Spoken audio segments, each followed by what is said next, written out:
Can I just see a show of hands if anyone wants to speak to the item at the time when the item comes up or right now? Right now? Okay. Okay. And I saw a third hand there. And do you want to speak on the item or right now? Okay, so come on up. Yeah, just push a button there. There's a little silver button on the mic. Thank you. That's perfect. I'm just assuming that the 9.1 is being put off, and that's to do. No, it's on the agenda. It's on the agenda Yes, still? it is. Yes, it is. Oh, okay. Well, then I don't need to speak right now because I thought it was, you had put it on hold No, because of the sewers. Yeah, the motion was just was asked to be deferred or referred, and Okay. you just said, no, I want it introduced tonight, actually. Okay, sorry. I'm just not used to, I haven't come to many for a long time. So can I get your... My name's Andrea Skinner. Right, and you live in Colwood, correct? That's right. 3157 Wood End Place. Thank you very much. Okay, well, I'll wait till that discussion comes up. Okay, I Thank will you. write you down.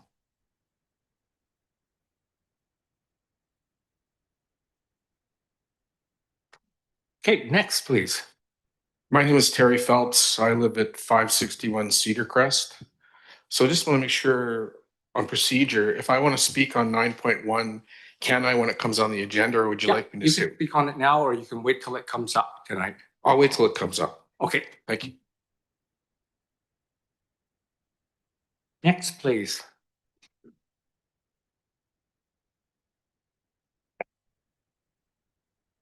Oh, you shut it off. Oh, did I? There we go. Good evening, Mayor and Council. My name is Matthew Voss, and I'm the Director of Development at Abstract. I'm here tonight as the applicant on item 9.1 on the agenda, the rezoning application for 3145 Metchosin Road. Joining me this evening is Adam Cooper, also Director of Development, and together we're here to answer any questions you may have on our application. There's one item I'd like to speak to briefly, and that's the vehicle access into our site from Wood End Road. This topic has come up frequently through the application process, and I'd like to take a moment to clarify our current position. While we had originally proposed alternative language in the development agreement to support access through Wood End Road, we've since had productive meetings with staff and PLUC, where Councillors Ward and Jansen were in attendance. Following these conversations, we are moving forward with the current staff recommendation, which calls for our Metchosin Road access to be closed once the Wood End cul-de-sac is established. To that end, we've also started initial discussions with our neighbors at 3157 Metchosin Road, who have given us approval to share this evening, of securing an access agreement through their property. If successful, this would allow us to proceed with the design that supports this long-term vision and also bridges the time gap from now until when the Wood End Road cul-de-sac is established. That's all I have to update. I'm happy to answer any questions when the application is being considered. Thank you. Thank you very much. Is there anyone else that wishes to speak at this time?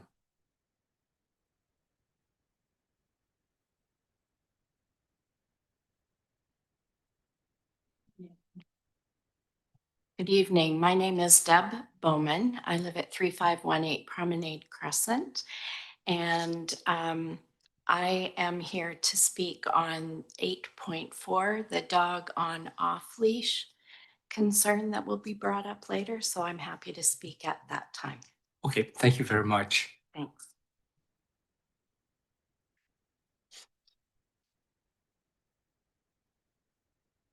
Okay, anyone else wish to speak at this time? Okay, that's great. Thank you very much. We will move on to item 6, which is delegations. And believe we have Bob Beckett in the crowd. Oh, geez, Bob. Oh, it's Bob Brown or Bruce Brown. Was Bob not here? Unfortunately, Come on up to the mic, Bruce. so good evening, Mayor Kobayashi, council and staff. Thank you for your kind invitation to address council and the community.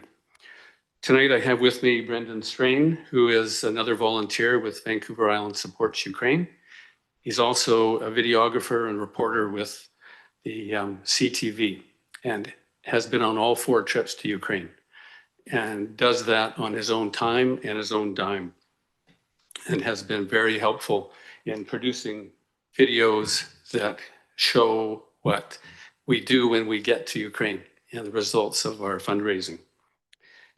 Unfortunately, as I mentioned, Bob Beckett is not here tonight and sends his regrets. I'd like to show a very short video of our recent 4th trip, if that's okay, Marcy.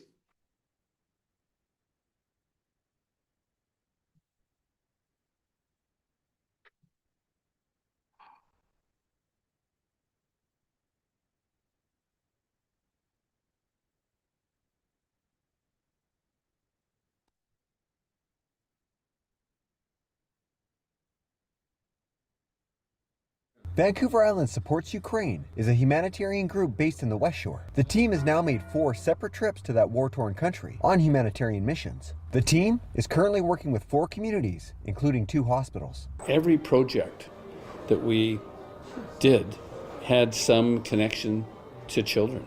And that's so important to them because that's their future. Prior to the team's 3rd trip, Olyka, one of the communities the team is partnered with, reached out to the humanitarian group with a special request, directed once again to the children of that country. When the war broke out, school buses across the country were redirected to the front lines to be used for troop transportation, meaning school districts had to go without. In the community of Olyka, many schools do not have adequate bomb shelters, resulting in students not being able to attend school. Olyka's request for the group to provide the school district a bus that would be used to transport children to schools in neighboring communities with bomb shelters. The humanitarian team approached the city of Colwood for help, and Colwood responded, raising enough funds through community donations to purchase this bus for that community school district. When the team announced it would be returning on a 4th mission, Olyka once again requested another bus, and again, Colwood responded, raising enough funds for another bus, although this time, that caught the attention of 2 longtime Colwood residents, Ron Aubrey and Donna Bratton. The pair decided they would help as well. My philosophy in life is if I can help one person in my lifetime, then it's been worthwhile being here. Together, they donated $20,000 for the purchase of this bus for the community of Kamenkashrisk in the north of the country. The bus is going to be used for schools, youth groups, community groups, internally displaced, and for shelter families. The pair wasn't done there, donating extra funds that was matched by Vancouver Island Supports Ukraine to be put towards a special event for the children of each community that have lost a parent throughout the unjust war. Just outings that give them a sense of joy, to take away some of those memories of the war. Without the overwhelming support shown by city councils like Colwood and private citizens like Aubrey and Bratton, the group from the West Shore couldn't do what they do for the people of Ukraine. So please know you are having a positive impact on the lives of the children of that war-torn country, and everyone thanks you.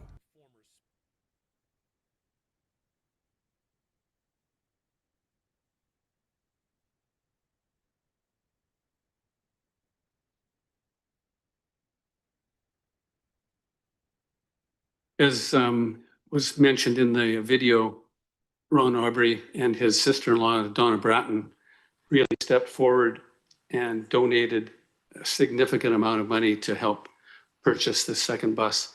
And they're here tonight, although we had to twist their arms to be here because that's not why they donated the money. So Ron, Donna, could you just come up to the front here for a minute, please?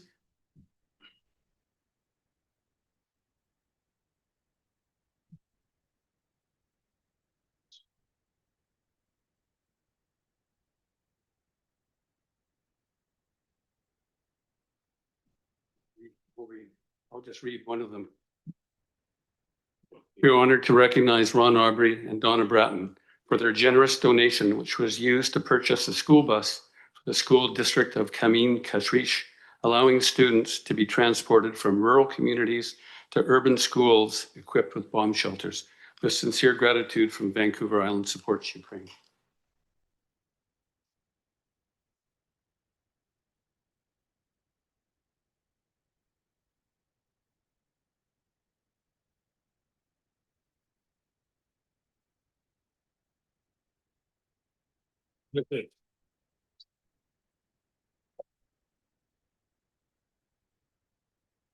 I think they should maybe run for office. What do you think? Absolutely. While we were in Olyka, the mayor and council presented us with several items that we would like to present to the city of Colwood with their sincere gratitude for all the efforts and work that's been put in by the city of Colwood to purchase these buses. So I don't know if my friend Brendan can approach the mayor, or if you want to come up here, Mayor Kobayashi. I'll come over there.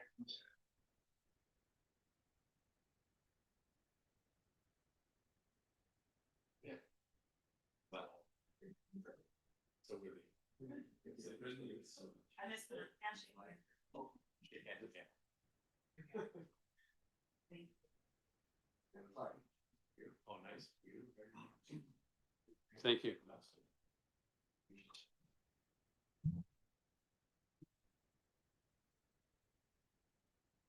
I'll try to wrap up quickly because I know you've got a lot on your agenda tonight. We are in the planning stages for our 5th deployment to Ukraine, which will probably happen hopefully in late fall. Work that we think is very important. As we watch the news today, we feel strongly that more than ever, all of us, including our elected officials, must seek to find peaceful means to ending violence around the world. And I've just got a little quote here that I think, I find my glasses on my head. I'll be okay. I knew they had to be somewhere. Holding all elected officials accountable for world peace involves a multifaceted approach that combines international cooperation, robust legal framework, and active citizen engagement. While no single individual or entity can unilaterally guarantee world peace, elected officials have a crucial role in fostering conditions that promote it through their actions and policies. And I'd like to just say that, thank Mayor and Council for doing exactly that with the support for the projects and the work done to date on formalizing a formal relationship with the city of Olyka. And before I finish, there are a couple of people here too that we wanted to recognize. Kim Jordanson, one of the council members, was instrumental in helping us provide several vital signs monitors to the city hospital of Kelsea. These are amazing pieces of equipment that Kim, on her own time, sort of helped to organize us to purchase, not purchase these, but have them donated. So Kim, it's a box of chocolates. It's nice to share, Kim.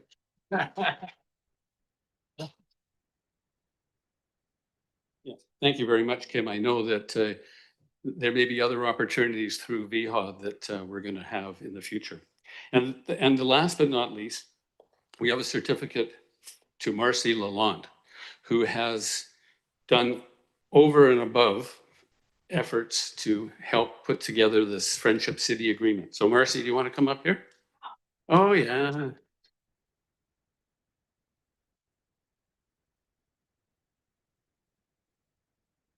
Says, we are honored to recognize you for your unwavering support for the people of Ukraine. Your commitment and compassion are making a significant and tangible difference in the lives of the people of Ukraine during this very difficult time. With sincere gratitude from Vancouver Island Support Ukraine. And some chocolates too.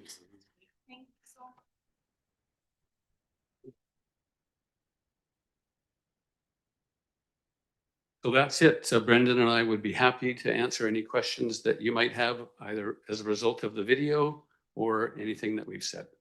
Thank you very much. Thank you very much, Bruce.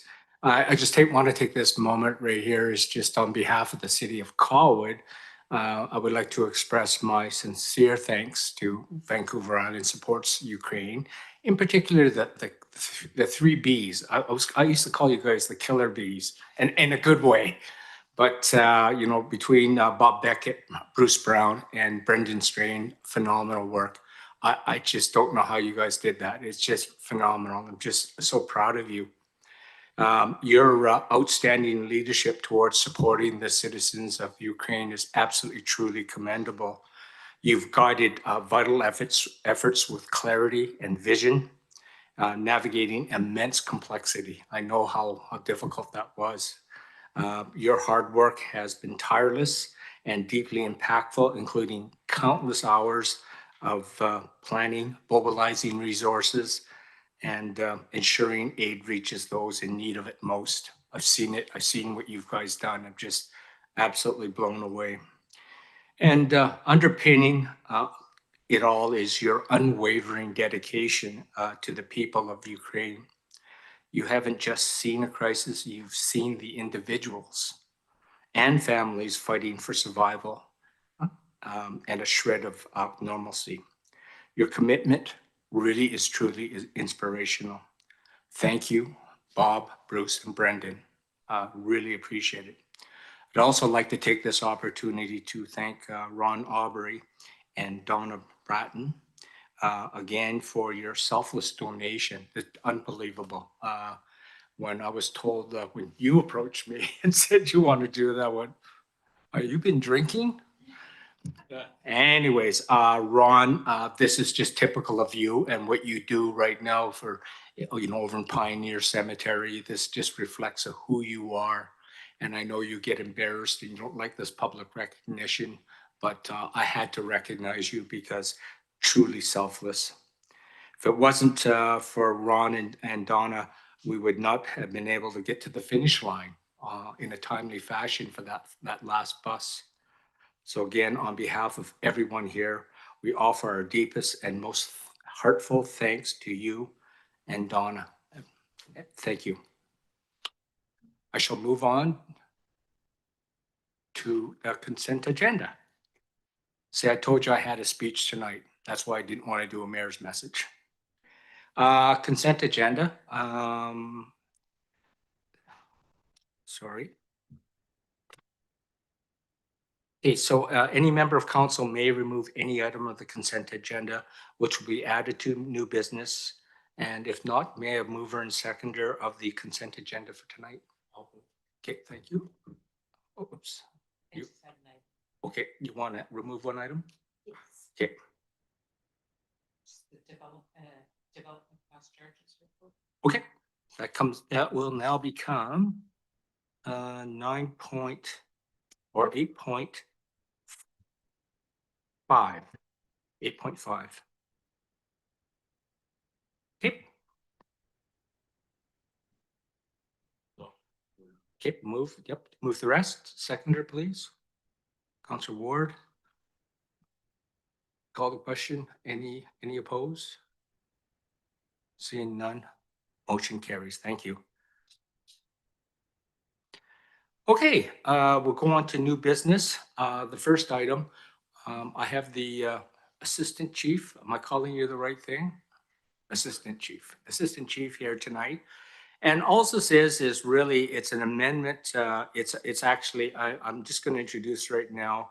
I'm just going to contextualize what this is all about. The current sprinkler bylaw was written in 1988. And so it's what, for 38 years old. It's old. And back in those days, we had a big issue here. We had a purely 100% volunteer firefighting force. And we had some issues with roads and how long the roads were and et cetera, et cetera, et cetera. So it was written way back when. And just correct me anytime, please, Assistant Chief, if I get this wrong. I'm just doing this from memory right now. So in essence, when this was written, basically everything had a sprinkler system in it. And because we didn't have the response times, we didn't have a lot of things. So in 1998, I believe, was the next important date. That's when the province came out with their provision on how this is going to work. Then they put together some task forces that looked at, because I think at that time there was 30 or 50 different municipalities that had different bylaws. But there was a BC building code that was actually issued And they said, this is what it's going to be. And it actually met all the safety requiremements, everything that you needed. But then they had a problem at that time that, again, we were still faced at that time with a volunteer fire force, volunteer firefighting force here. So again, what this comes down to is that it's actually a very old bylaw, and we want to relook at this bylaw and just update it. Regardless of what we do, if we update it and we change one iota of this particular bylaw, which is bylaw number 98, it becomes null and void regardless, and then we have to go into the BC code regardless. And at some time in the near future, maybe they may come up with something that changes it anyways, and then it makes our bylaw number 98 null and void. But it is a stricter bylaw. And the only reason this was brought up and looked at again is because it may not be applicable to some of our homes here in our buildings here in Colwood. Like I said, there is a strict a code right now, the BC Building Code, which basically states, you know, anything over 6 stories. Maybe you could tell me on that one. I'm not too sure. It's 6 stories. Yeah, through the chair. Generally speaking, it's usually over 3 stories. There are all sorts of different parameters, like such as, you know, some certain care occupancies require it in all cases. But generally speaking, yeah, you're into a larger multifamily building where you'd require a sprinkler system, where, as in Colwood, more than 2 dwelling units requires a sprinkler system. Right. For context. Great, super. Thank you for clarifying that. So the bottom line is that what I'm looking for is just trying to get staff to come back with options for us right now. What should it look like right now? Is there an upside for our citizens? Absolutely. Potentially, it has the potential of reducing cost of homes. From what I understand, that it could mean up to about $10,000 in savings if you don't have to comply with the very strict bylaws that we have in place right now. So this isn't a done deal by any means, but what really this motion is to have the fire chief and staff have a look at this, come back with a full report, give us the options, and then we can make a decision at that point in time. Have I nailed it, Scotty? Okay. Anyways, as I was the person that brought this to council, you know, I guess it's kind of strange, but I'll make the motion for this right now. Could I get a second? And I think I've motivated enough, and I open the floor up for discussion with council. Seeing none, I'm going to call the vote. Are there any opposed? Seeing none, motion carries. Thank you very much. We will move on to 9.2. Marcy, you're going to talk to us about the friendship agreement with the city of Olyka. Thank you, Your Worship. So in July of 2024, Council resolved to engage West Shore municipalities to collaborate in supporting Vancouver Island Supports the Ukraine's fundraising for the Ukrainian cities. Correspondence was issued by Mayor Kobayashi to Langford, Highlands, Metchosin, and View Royal. The City of Langford has expressed active interest and passed a motion to pursue a friendship city relationship with, apologize if I say it wrong, Horahiv. Oh, okay. In addition, they committed $5,000 annually to the Ukraine support. I'm just going to call them VSU, Vancouver Island Supports the Ukraine, has built partnerships with 5 Ukrainian municipalities, including Olyka. They are not seeking direct financial support from Colwood, but rather in-kind assistance with expertise, communication, and leadership. A friendship city agreement fosters long-term relationships, cultural exchange, and humanitarian collaboration. So the motion in front of you is that the mayor be authorized to sign a friendship city relationship agreement with the city of Olyka. And by signing this agreement, Colwood will strengthen international friendships and join an island-wide movement of solidarity with the Ukraine. And the sample agreement is in council's package. Thank you, Your Worship. Thank you very much. Hope everyone's had a chance to look at it. It's pretty benign. Can I get a motion, please? Thank you very much, Councillor Ward, and Councillor Grove seconds it. Thank you very much. Discussion? Seeing none, I'll call the question. Any opposed? Seeing none, thank you very much. Motion carries. Unanimous. Okay, we'll move on to 8.3, the Colwood Clinic operational update.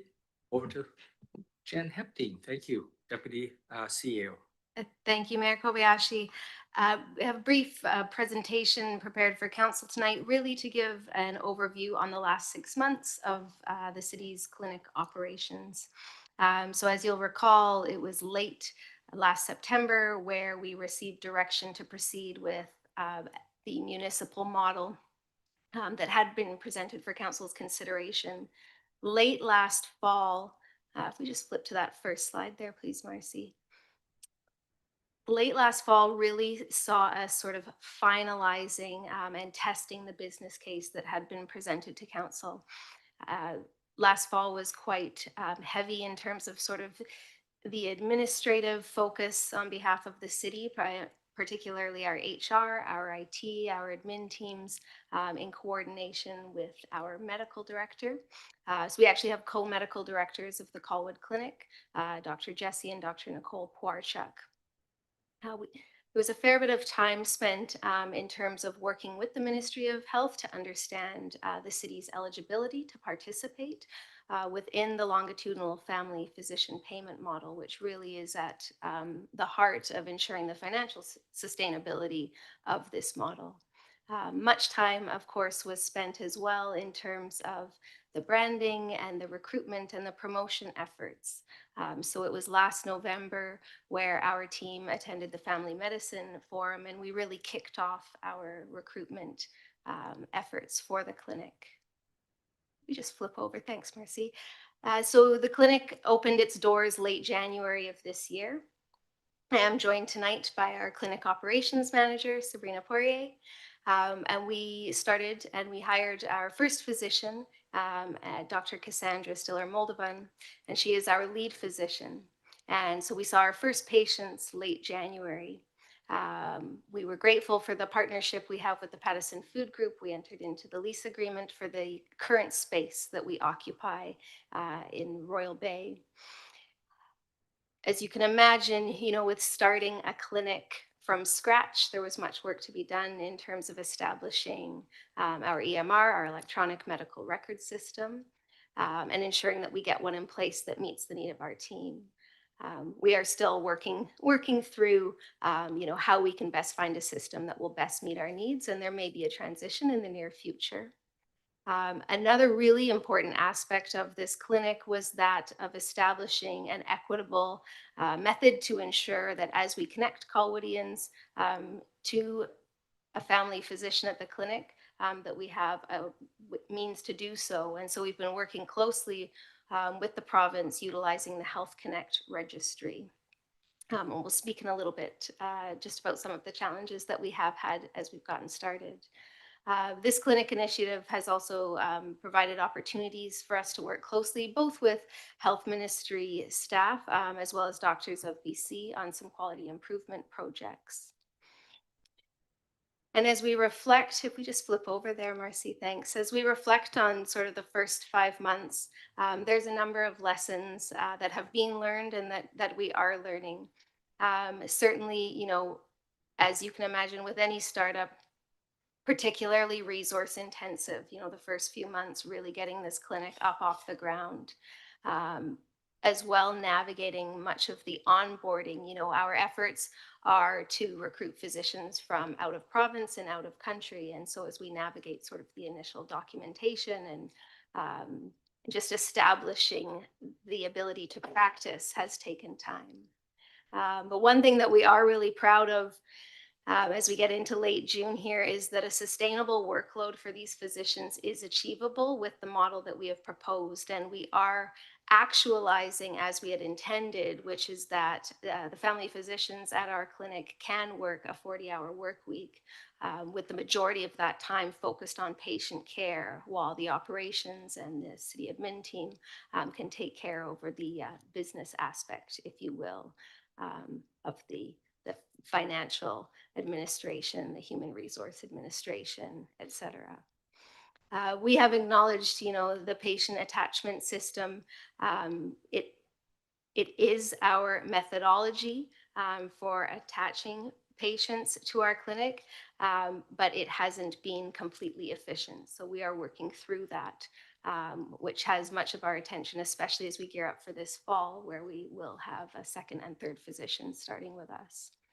And the patient growth has been consistent.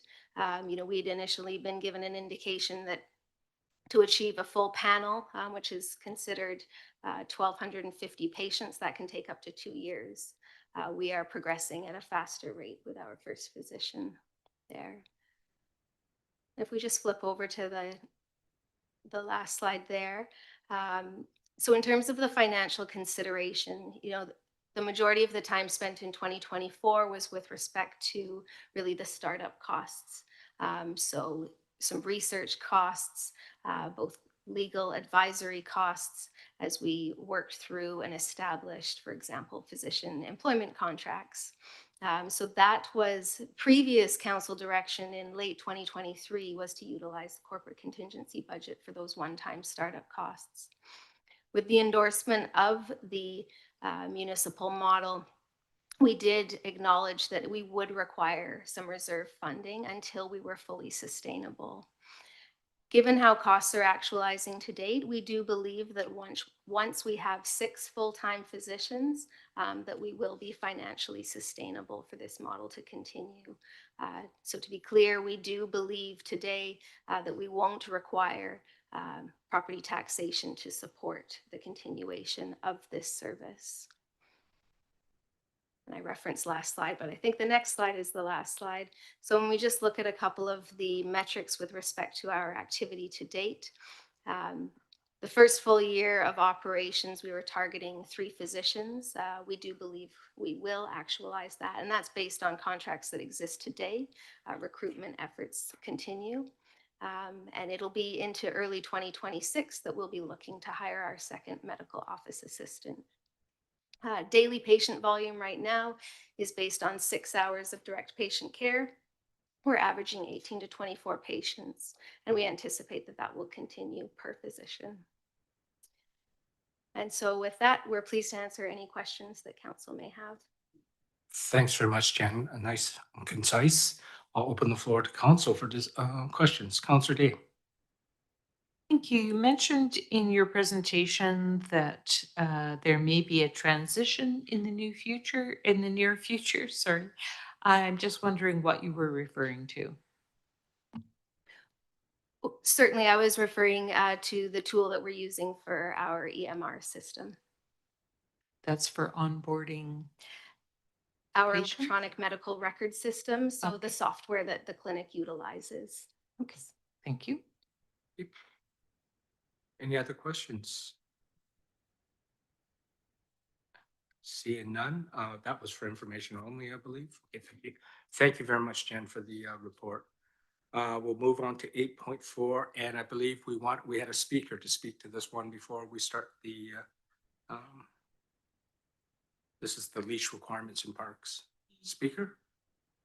Please, I knew.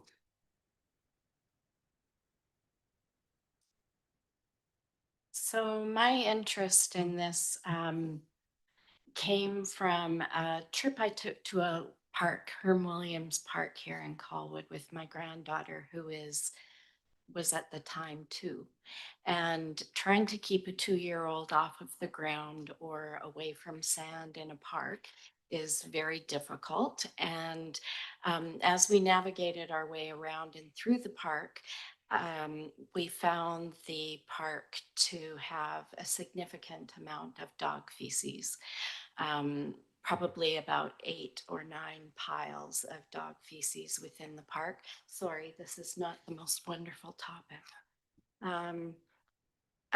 My concern comes from my work was related to public health, and I was a public health nurse and an educator for most of my years. And knowing the significant health implications of zoonotic disease that transmits from animal feces into the environment, into soil, into water, and potentially into humans, is why I'm concerned about this. From Herm Williams, I went to just for a walk around my Royal Bay neighborhood, and in a 3.7 kilometer walk, I just, first thing I I walked beside a pile of feces right on the sidewalk, right behind Royal Bay School, and I snapped a picture, and I thought, okay, well, interesting.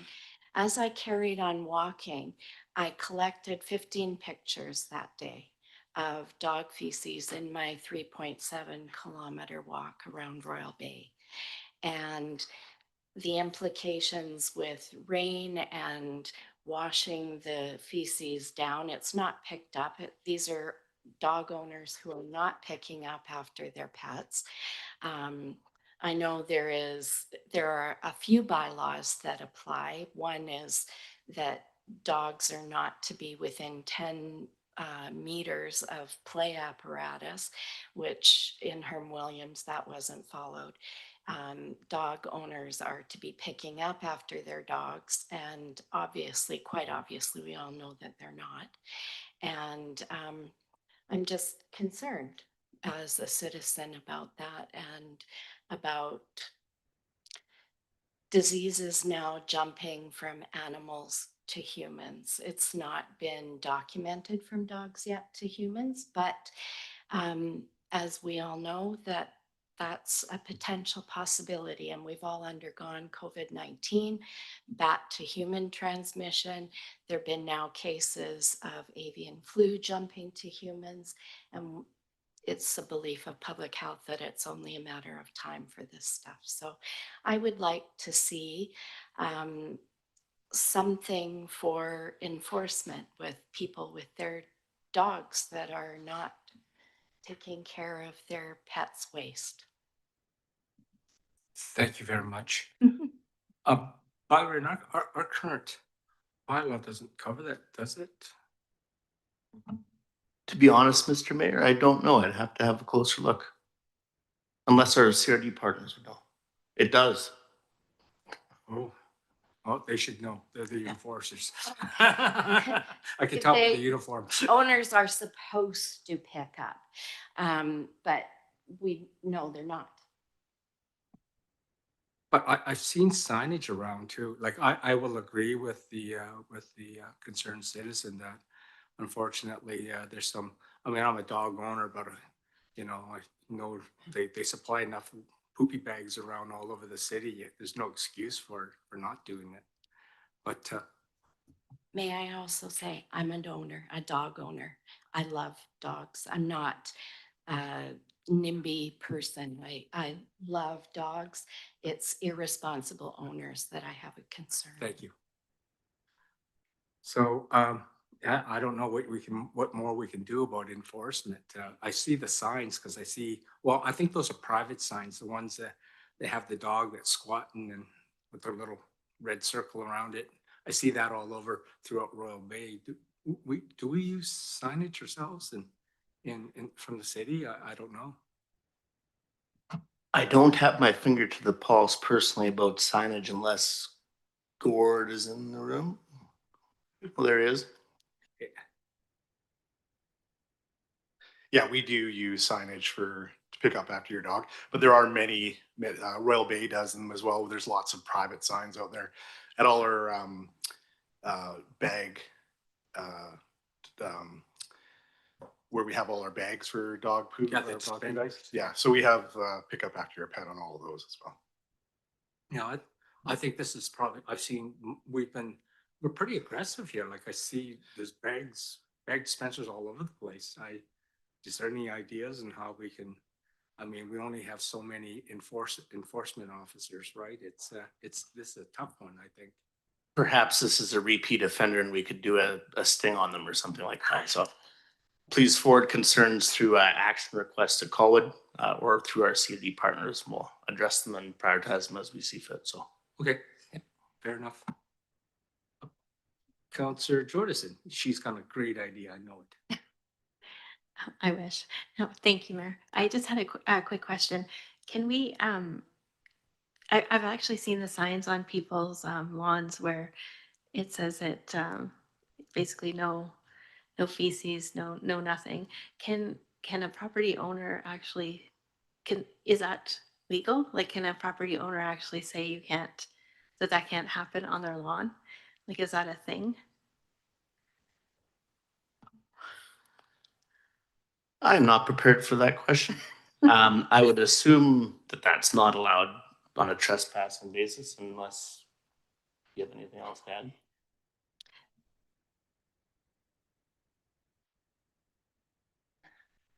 Yeah, typically I think the property closest to the sidewalk anyway is usually city property anyway. Like, We could definitely take note of these questions as they come along, and if we're not prepared for them tonight, you know, if this was to move forward, we could come back at the next readings with some answers. maybe just a bit of an education is all we need. Yeah, Sure. thanks. Thank you very much. Counselor Ward. For the record, it's $100 fine from the CRD for not removing dog excrement.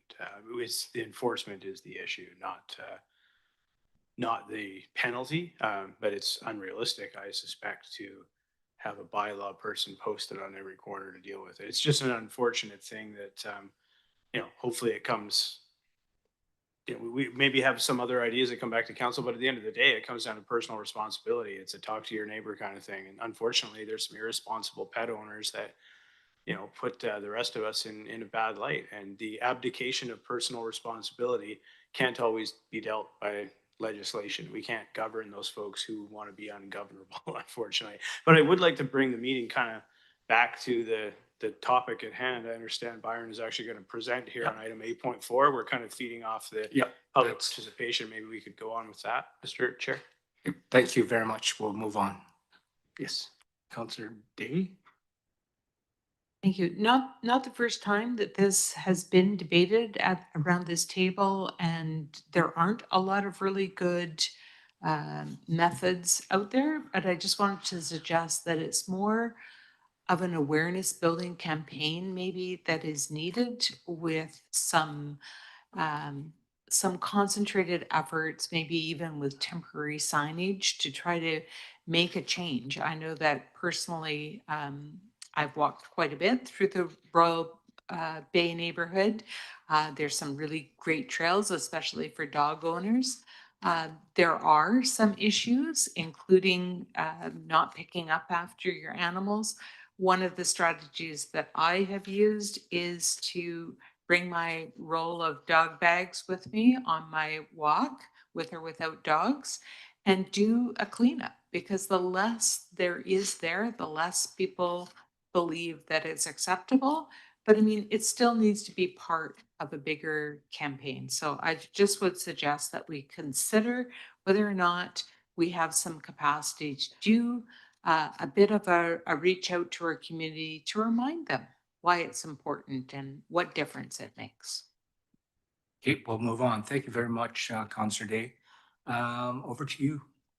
Yeah, thank you. And I might add as well, we'll highlight, you know, if this initiative was to pass, we'll highlight what our plan is for education. We've got a bit of a blurb from our communications team, so that might help. Yeah. Okay, thank you.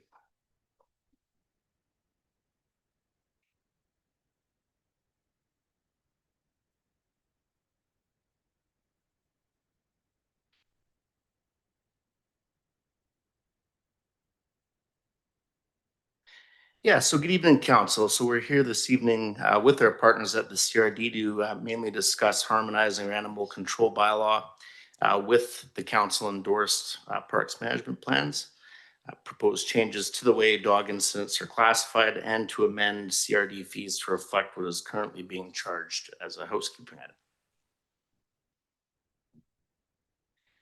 So one of the council priorities in 2025 for our team was to review on-off leash requirements in existing bylaws and propose to harmonize with the council endorsed parks management plans. In spring of 2023, final drafts of the parks management plans were endorsed by council, which included suggestions for on-leash requirements in 3 of the Colwood parks. The work leading up to this included feedback from the public and community engagement. The existing areas in Colwood where leashes are currently required are West Shore Parks and Recreation Lands, the Migratory Bird Sanctuary at the Lagoon, and as mentioned earlier, within 10 meters of playground equipment. The proposed additional leased zones are as follows. So firstly, the Parks Management Plan for Colwood Creek Park recommends that the park be divided into an on-leash area in the north part and an off-leash area in the south area.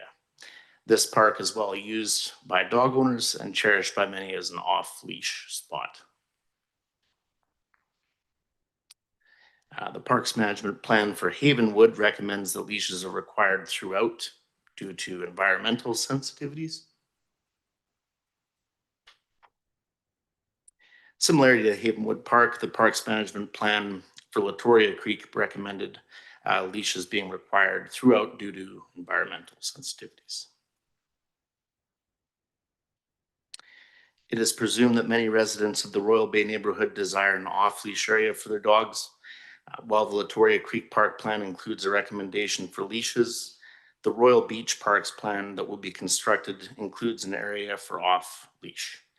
Through public engagement for the remaining parks management plans, there was not significant public support for introducing leash requirements in these other parks. I found that diagram myself, not a stereotype for a certain type of dog or anything.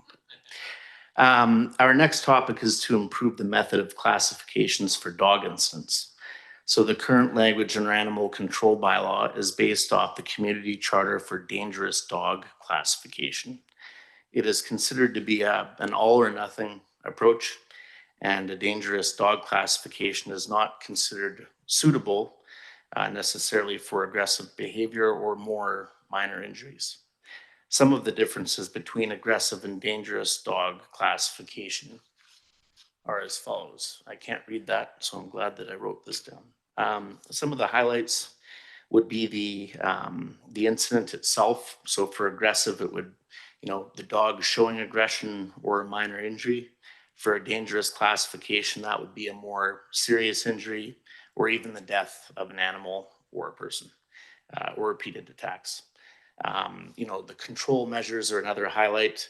So aggressive classification would mean a leash with secure confinement, whereas dangerous would mean leash, muzzle, more strict confinement, and even signs for the property. Also worth noting, the removal of the designation, if the owner was to demonstrate that they put an effort into rehabilitating the dog through things like training, the designation for aggressive could be removed after half of a year, whereas dangerous dogs, it's not removable.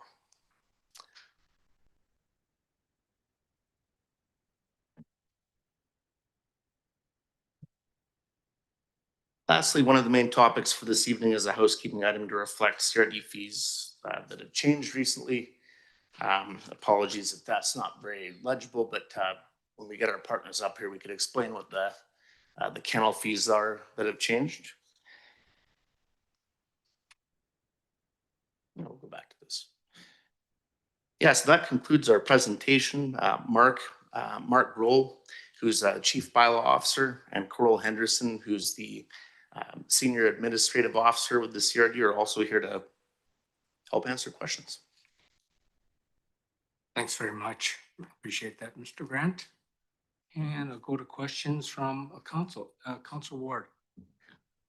Yeah, thank you. I appreciate that, Byron, and have a few questions here. I think we're all familiar with, the one of, if not the primary issue that really brought this topic forward, which was the attack on a neighbor from my neighborhood, Cindy Andrew, and her dog Farley, beautiful little duck toller, who took the brunt of an attack. And so looking at this, I think, obviously there's some changes that were needed here, and that's great. Cindy had raised the point that maybe we should consider fines supporting the new aggressive dog classification. I did notice that maybe is a gap that exists there.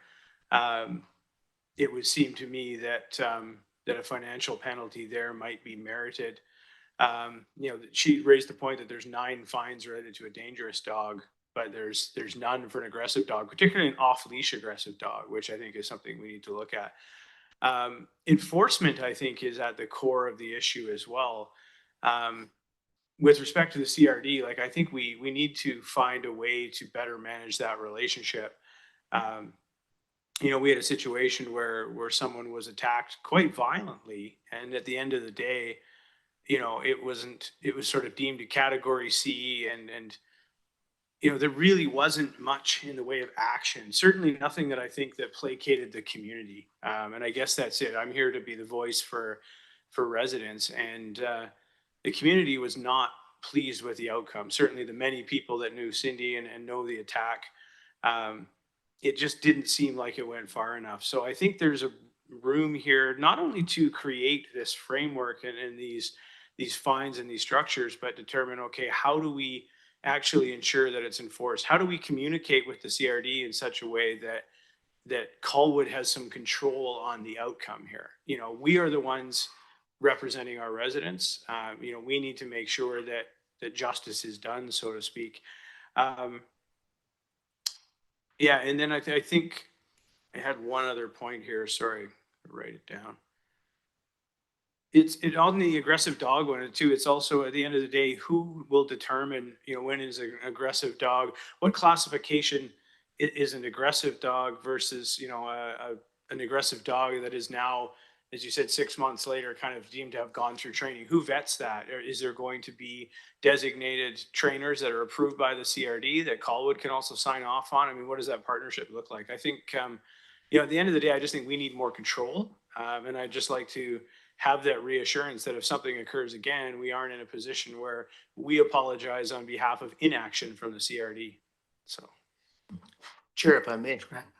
Yeah, so we do have 2 penalties for dog attacks. So we have a dog attack penalty, which I believe is $250, and then a dangerous dog attack, which is $500. And so might not have been timely with the letter that was received, but there are different tiers for the attack itself that we can use already in the fees bylaw there. So, we won't speak to the specifics of that case. However, it's important, when we're dealing with these situations, or a contractor is dealing with these situations, that we look at it, the situation holistically. There's always 2 sides to a story, and balancing competing needs is always a difficult part of bylaw. So this amendment, or this change, would have likely given another option in cases such as that, as opposed to an all or nothing approach when you look at the evidence. So we won't go into more details about that case specifically, but we were appreciative that incident was made public, because it did draw our attention to improvements that could be made. So, for what it's worth. And then, as far as your last question, Council Ward, what was that again? I think that was one for the CRD, if I remember correctly. Councilor Ward. Yeah, I think it was more about, now I have to kind of remember what it was about. Yeah, accountability, I think, is the key thing. I heard, and you just used the expression 2 sides to the story. I mean, the photos told the story. Again, I don't want to be too case specific, but really it's that case that brought this up. And I think to anyone, and I take my counsel hat off, and I just sort of, as a layperson, as a dog owner, I look at it and just think, I don't know what the 2 sides were. It was an individual walking down a street, a public space in our city. A dog left its property, violently attacked that individual's dog, and that individual was injured defending it, and yet she was left without any real justice. So I felt like the city was toothless in our ability to do anything there. And I don't know if what we've got before us today gives us any more ability to get justice for the residents of Colwood. I mean, I guess I felt we didn't, it got publicity, but that's where it kind of died out. Ultimately, it was dismissed as this dog is not dangerous. Thinking, okay, how is it not dangerous? It aggressively left the property, knocked somebody down, could have killed the dog if passersby hadn't intervened. And we still seem to have not left that framework behind. Maybe it falls in now as an aggressive dog, but yeah, I just, the enforcement piece and I guess justice for residents just doesn't seem to be something that we're still in control of. So maybe that helps. I don't know. And I'm meandering a little bit here. You'll excuse me, but I just feel like we're maybe missing some teeth here. Exactly. Yeah, I do think that this is an improved tool for that incident, for any incident for that matter. And I do remember what the other question was, or the point was, around the education piece and around the, how do we Right. hold people accountable for the training that goes into that. So maybe that's something that CRD could speak more as far as, when they're removing a classification like that, what are some examples of how someone can demonstrate that they've improved things? Yeah, sorry, maybe I would redirect that question through the chair to CRD to understand, is there a current list of trainers within Greater Victoria that, that list would be made available to the city of Colwood, for example, so that, if there's an incident like this, that it would, an aggressive dog would then undergo a review by a certain person, and we would have that confidence that, that it could be removed from that list. Because frankly, there may be dogs that should be removed from that list, and we want to be fair as well, so.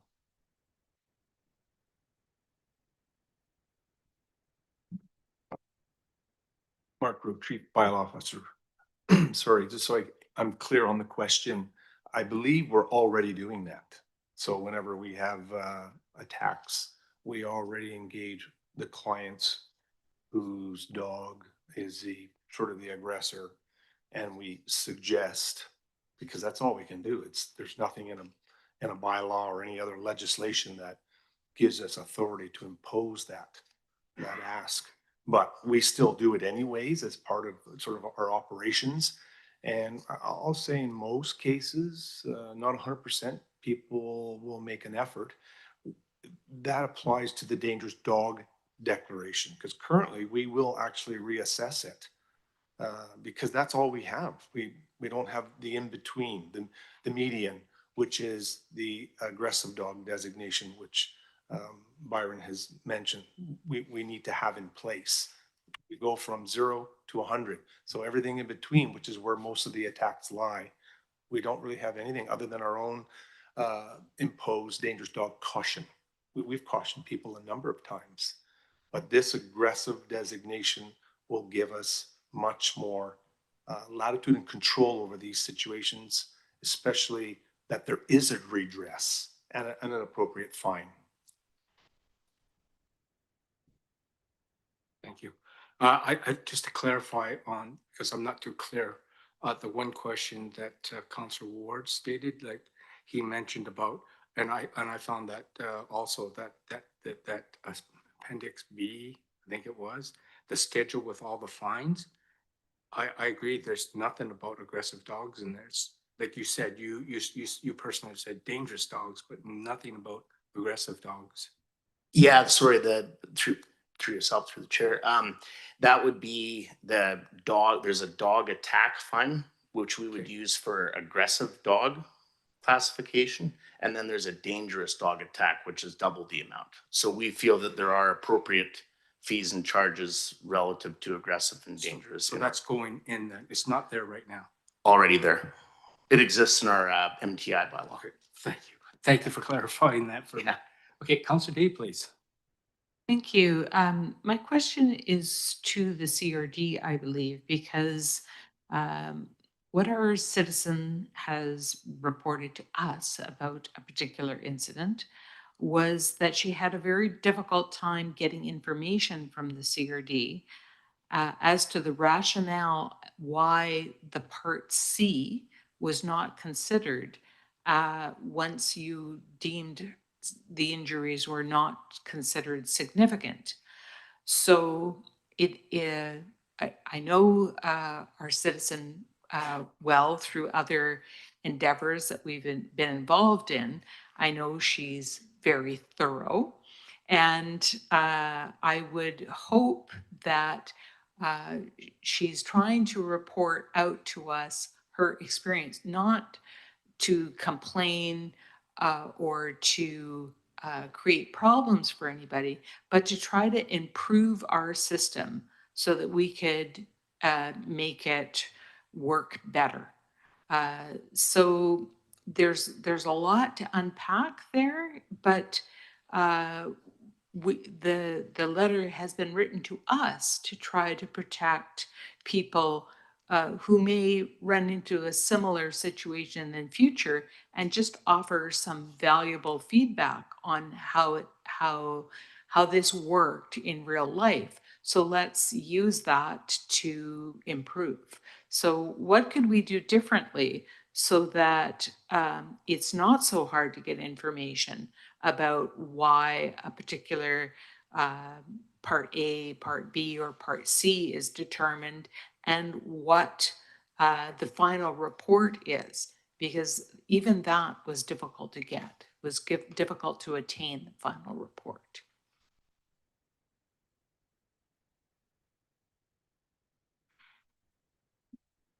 Thank you. Coral Henderson, Senior Administrative Officer.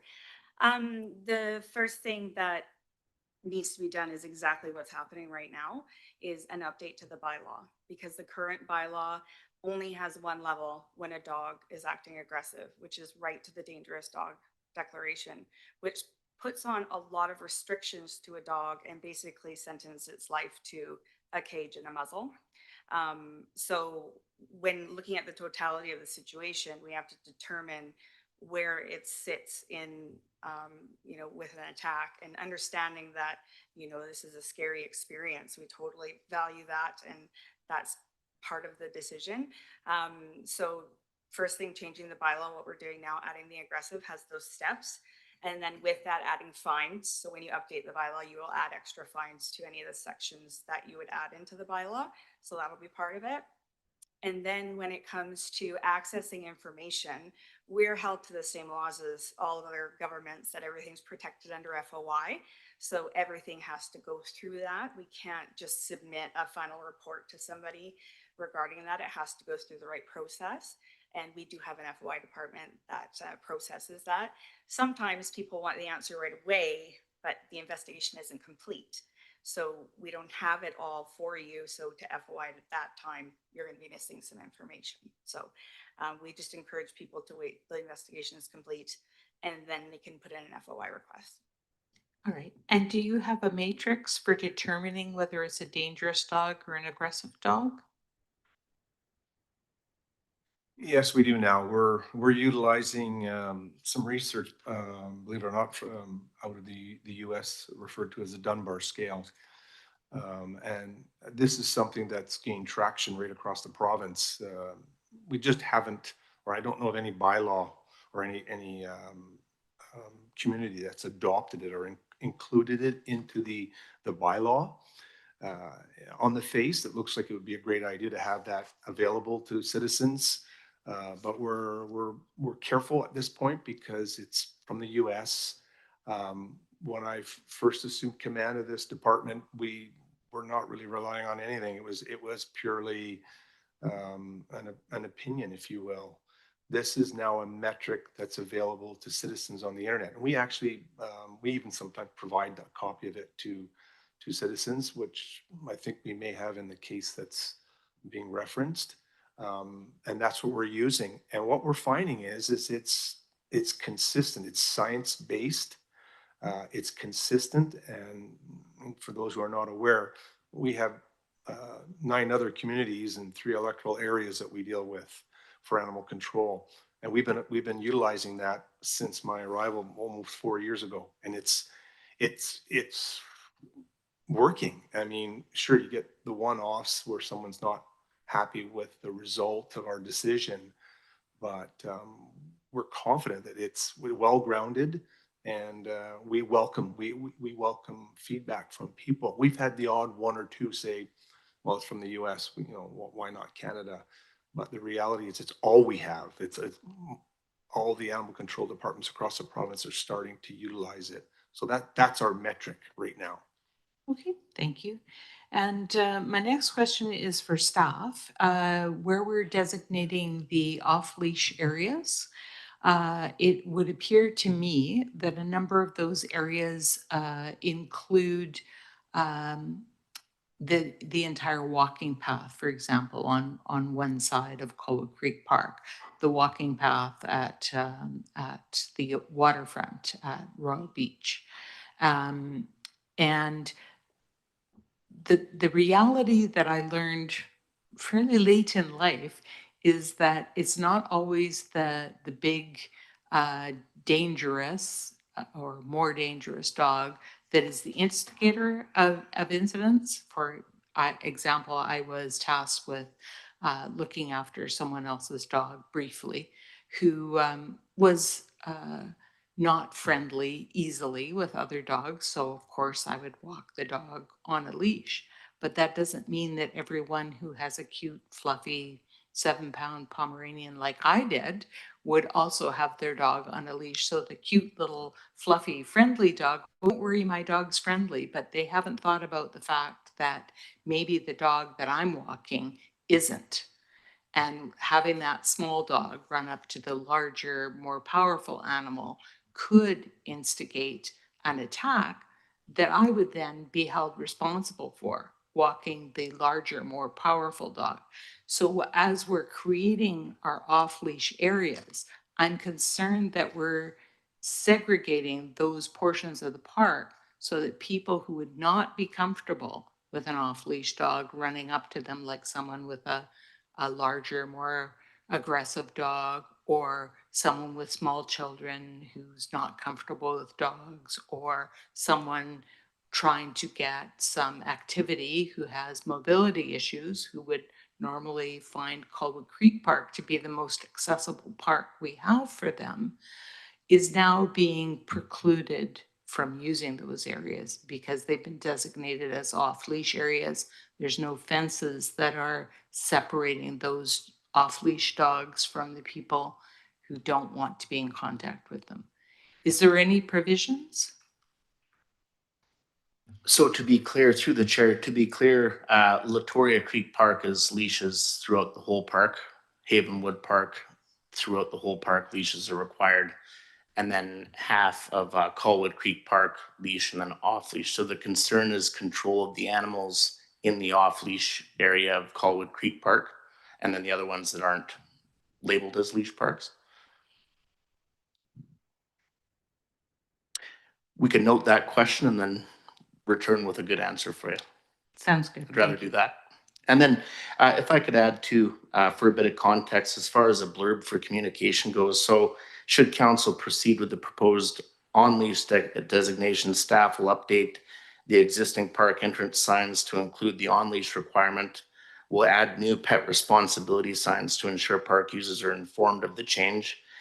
This will be accompanied by a summer Pets in Park campaign to raise public awareness about pet regulations and considerations that support safe and enjoyable parks and public spaces.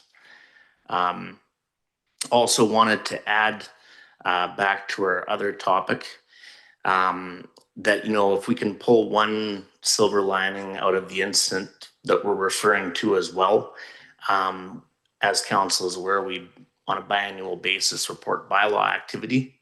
We haven't seen much in the way of dogs with that bylaw activity report. So if there's another thing we can pull from that incident, we thought that that would be good to include that in future bylaw activity reports so that council and the community has an idea of what's happening with dogs.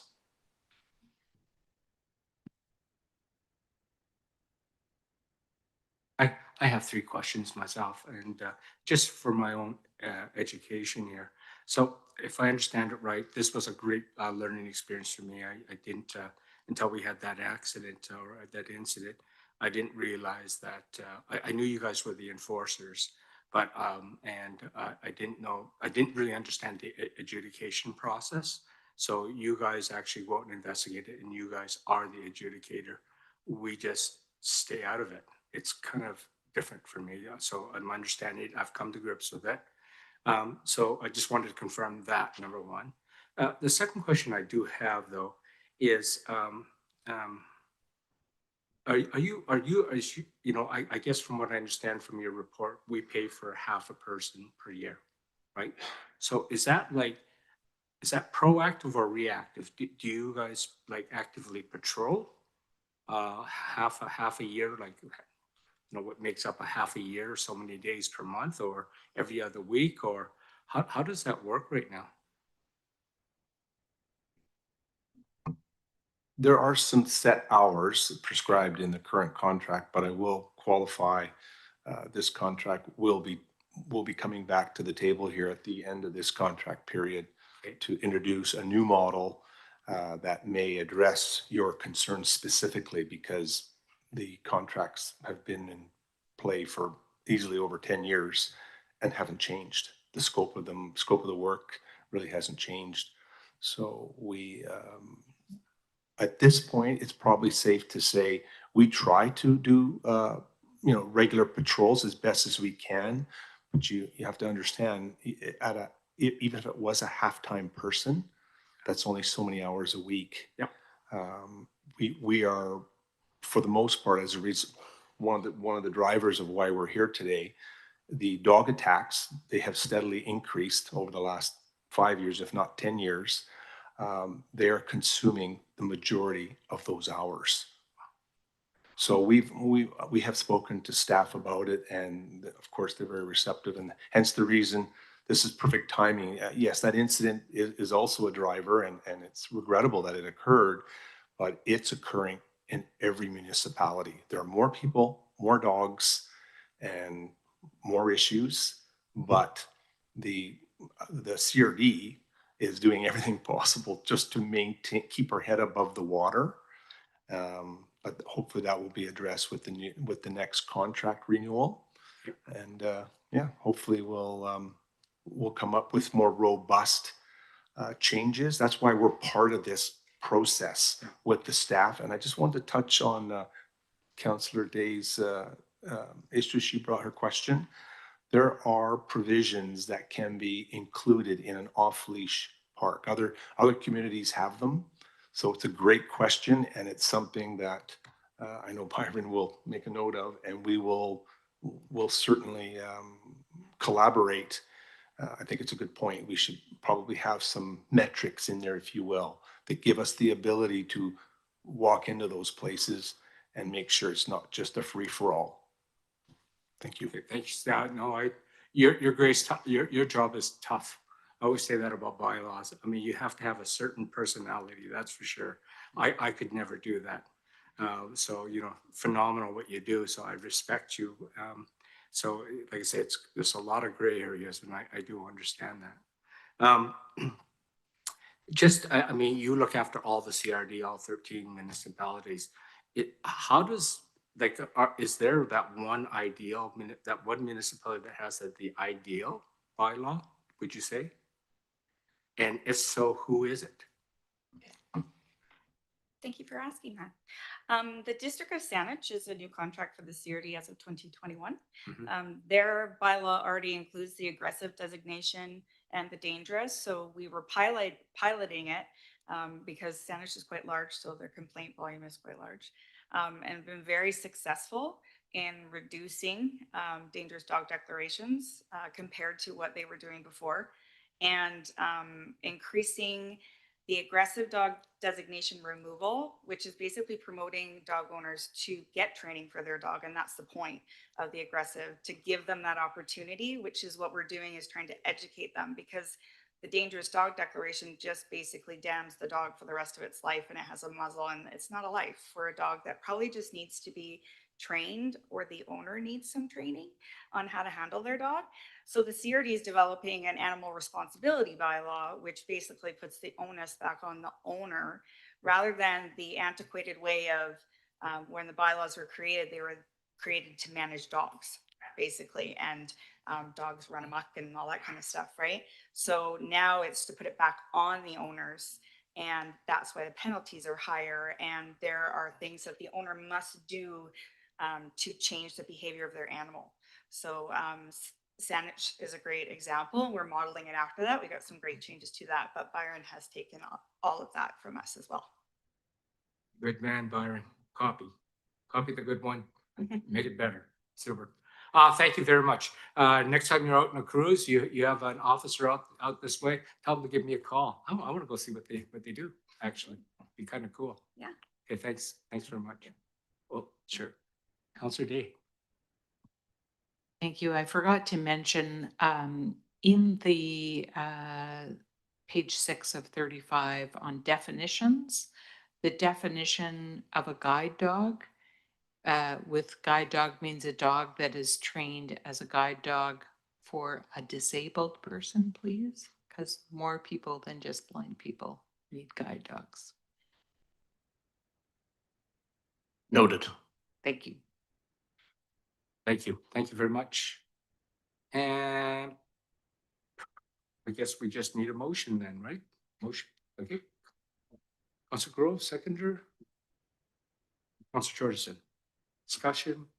Seeing none, I'll call the question. This is for the recommendation, by the way. Any opposed? Seeing none, motion carries unanimous. Now we'll go on to 8.5, which is item 7.3, which has been moved off the consent agenda, and this is on the DCC's specific question, Councillor Day. Thank you. I just was hoping to get some clarity around development cost charges for sewers and how they are working through the annual development cost charges. We noted significant increases in costs through the sewer user fees. Because the cost for sewer use has been going up. And I just wanted to know how the charges are doing at paying for the charges that we require, or for the infrastructure improvements that we require. I will give this a shot. Thank you through the chair. Might need engineering to support me. However, the DCC spend is determined by the list of projects that were predetermined. So we have not seen a lot of those budgeted in the current cycle, but those works as they are planned are what that funding goes towards. So that is part of the budgeting exercise to look at what we have collected and what is critical on the near term to fund from those DCC charges. They're not really, the sewer user fee is not really funding capital costs like that. Right. Like when we have those projects. Thank you. So the sewer user fee is paying for user flows, so the treatment requirements, and then the DCCs are paying for the capital costs. Well, the DCCs are paying for the DCC eligible capital cost projects that are in the schedule that underlies the bylaw that sets the rate. Okay. So if we have capital sewer projects outside of that, we will fund those through the sewer capital reserve. And then the ones I think you're remembering though are the connection fees, which were a little bit higher, and those are funded through the sewer user fee if we have a shortfall. Okay, thank you very much. You're welcome. Can I please get a motion that the 2024 annual development cost charges report be received for information purposes? Thank you, Councillor Grove and Councillor. Okay. Councillor Day, Councillor Wood. Discussion, seeing none. Any opposed? Seeing none, motion carries. At this point in time, I'm going to take just a recess, a 5-minute recess, please, before we get into bylaws. Health break.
Yeah.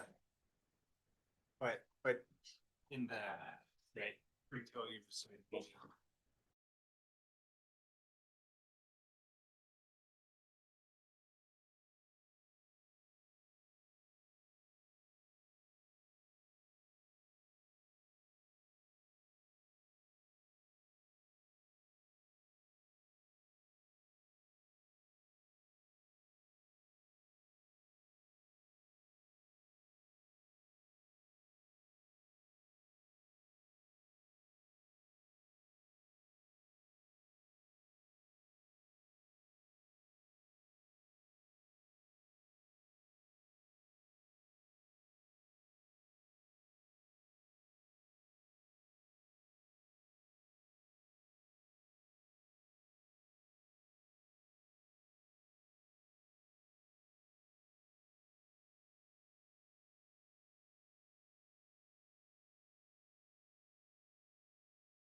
Already?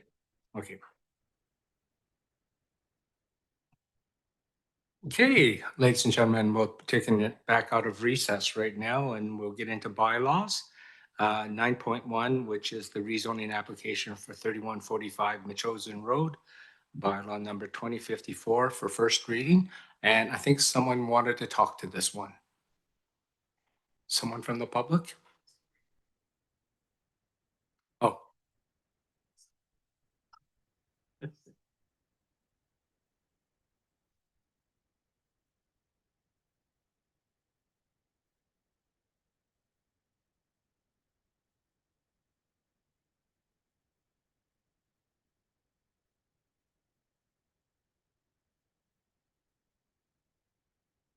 Okay.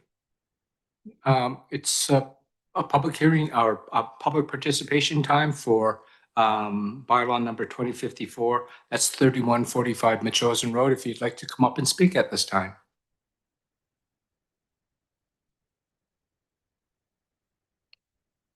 And I know to say mayor and council this time. Sorry about that last time. I'm not used to speaking up. I live on Wood End Place, which is right off of Wood End Road. And our concern is when it passed before was trying to pass before, when the Russell property 3157 were going to cut through our property, they didn't have any parking. They didn't have very few garages, and they would be encroaching on our road all the way around to be parking there. I think that the properties are starting to get too many buildings, like too many people on one lot now. That isn't a very big lot to be putting that kind of people into there as far as we're concerned. And it really was hard on us. I think a lot of Wood End came to the meetings that were trying to approve this. And I just think that we need to, we don't want Wood End taken off. We don't want you to bring everybody out Wood End road. It's not fair. It's just a small road, and then they have to either feel down to Wishart or up Cedar Crest to Metchosin. My idea would be, but it's who am I? Would be to put a light in at Laren and wherever Russell's properties come. If you want them to come across that way, have another street light, and people can come and go. We'll be affected by the traffic because of the noise, but at least it's not going to be people on our streets all the time, because those are multifamily dwellings that are going into our areas and trying to feed everybody through. Thank you. Thank you very much. Next, please.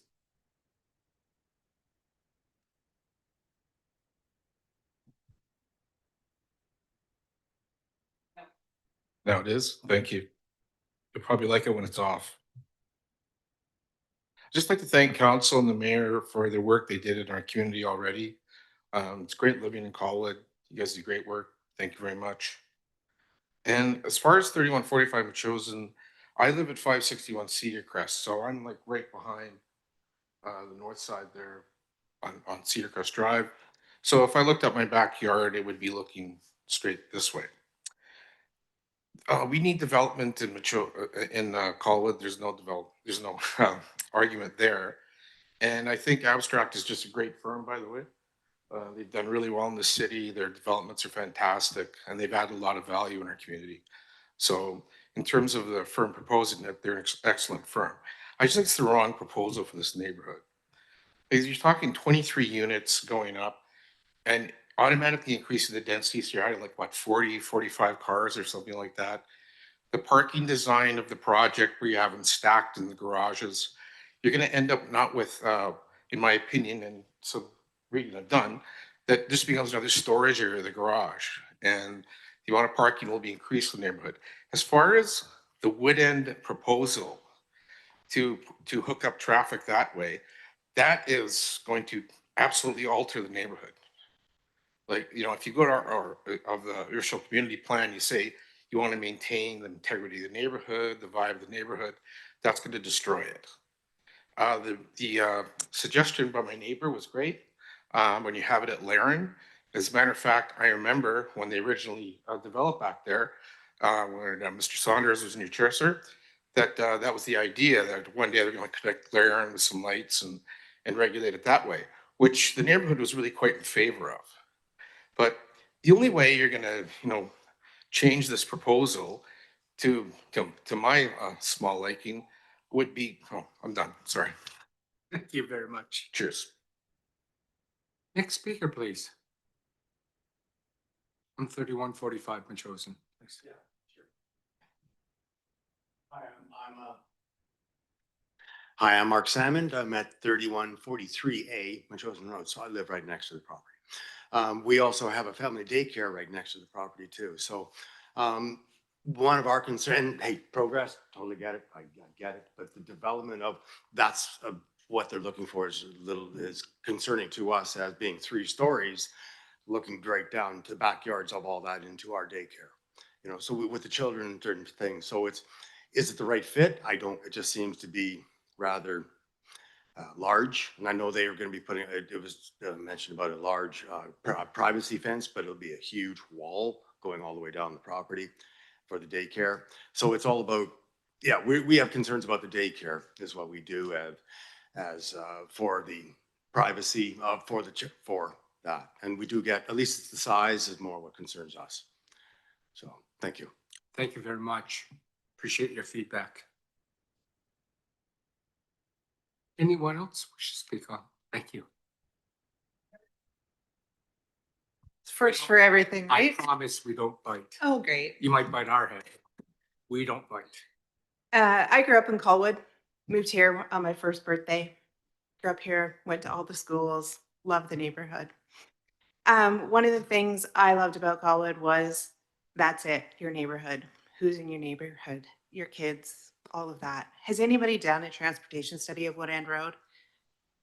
Has anybody been down Wood End Road recently? There's a ton of kids playing there, riding their bikes, having a good time, because it's a dead end. You can set up your hockey net. You can play hockey. You can do what you want. It's a neighborhood. That's what Colwood's about. If you put this development in and put it right through Wood End, that's gone for all those kids. We already have a parking problem. We already have people racing around the streets all over the place, not just Colwood, but all the municipalities. This is a dead end. This is a place for kids to grow up, do things outside, get off their tablets. That's it. I'm sorry. I didn't get your name and your address. Oh, Sorry. no worries. Denise Salmon, and I'm at 531 Wood End Road. Okay, thank you. Yep.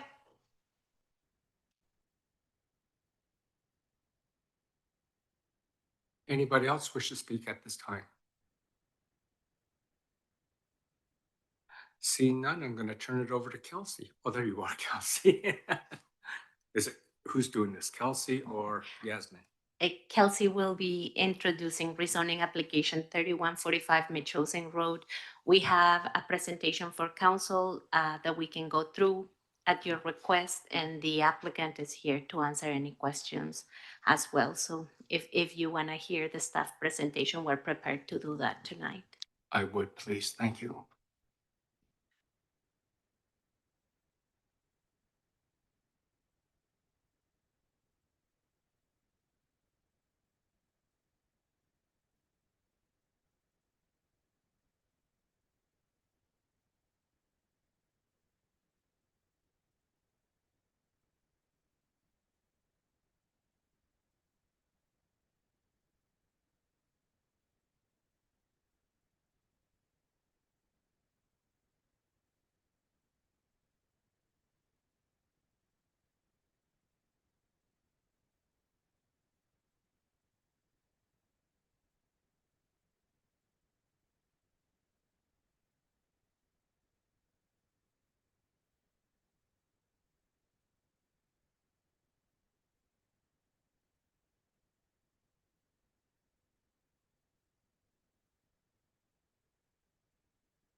guess I should have asked this to council before getting the full presentation. Has everyone on council had a chance to view this from the Planning and Land Use Committee? No, okay. Okay. Councillor Olson, have you had a chance? Okay, thank you.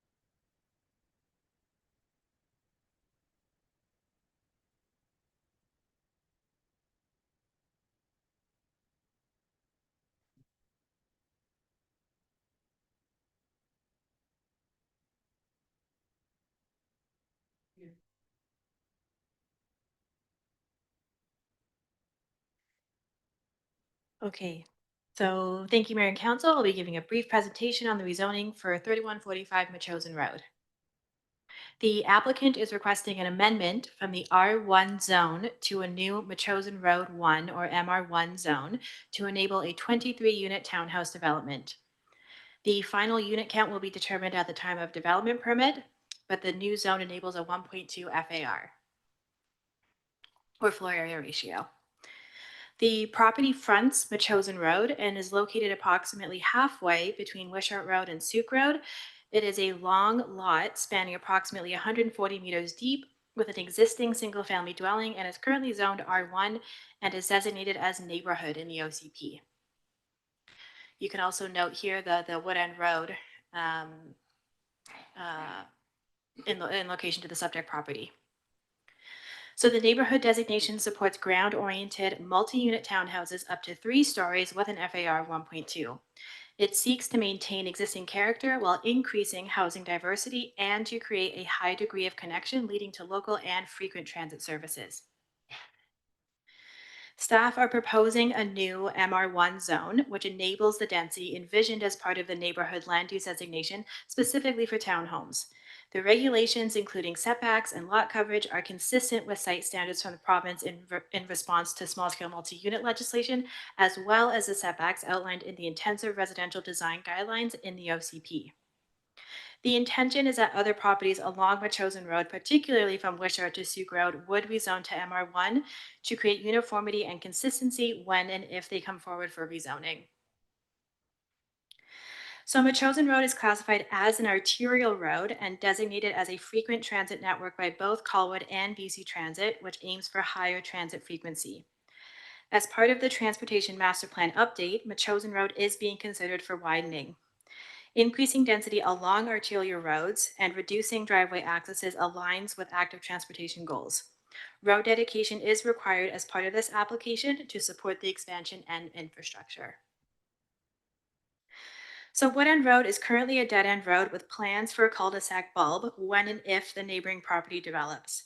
There is currently no direct connection from Wood End Road to the subject property.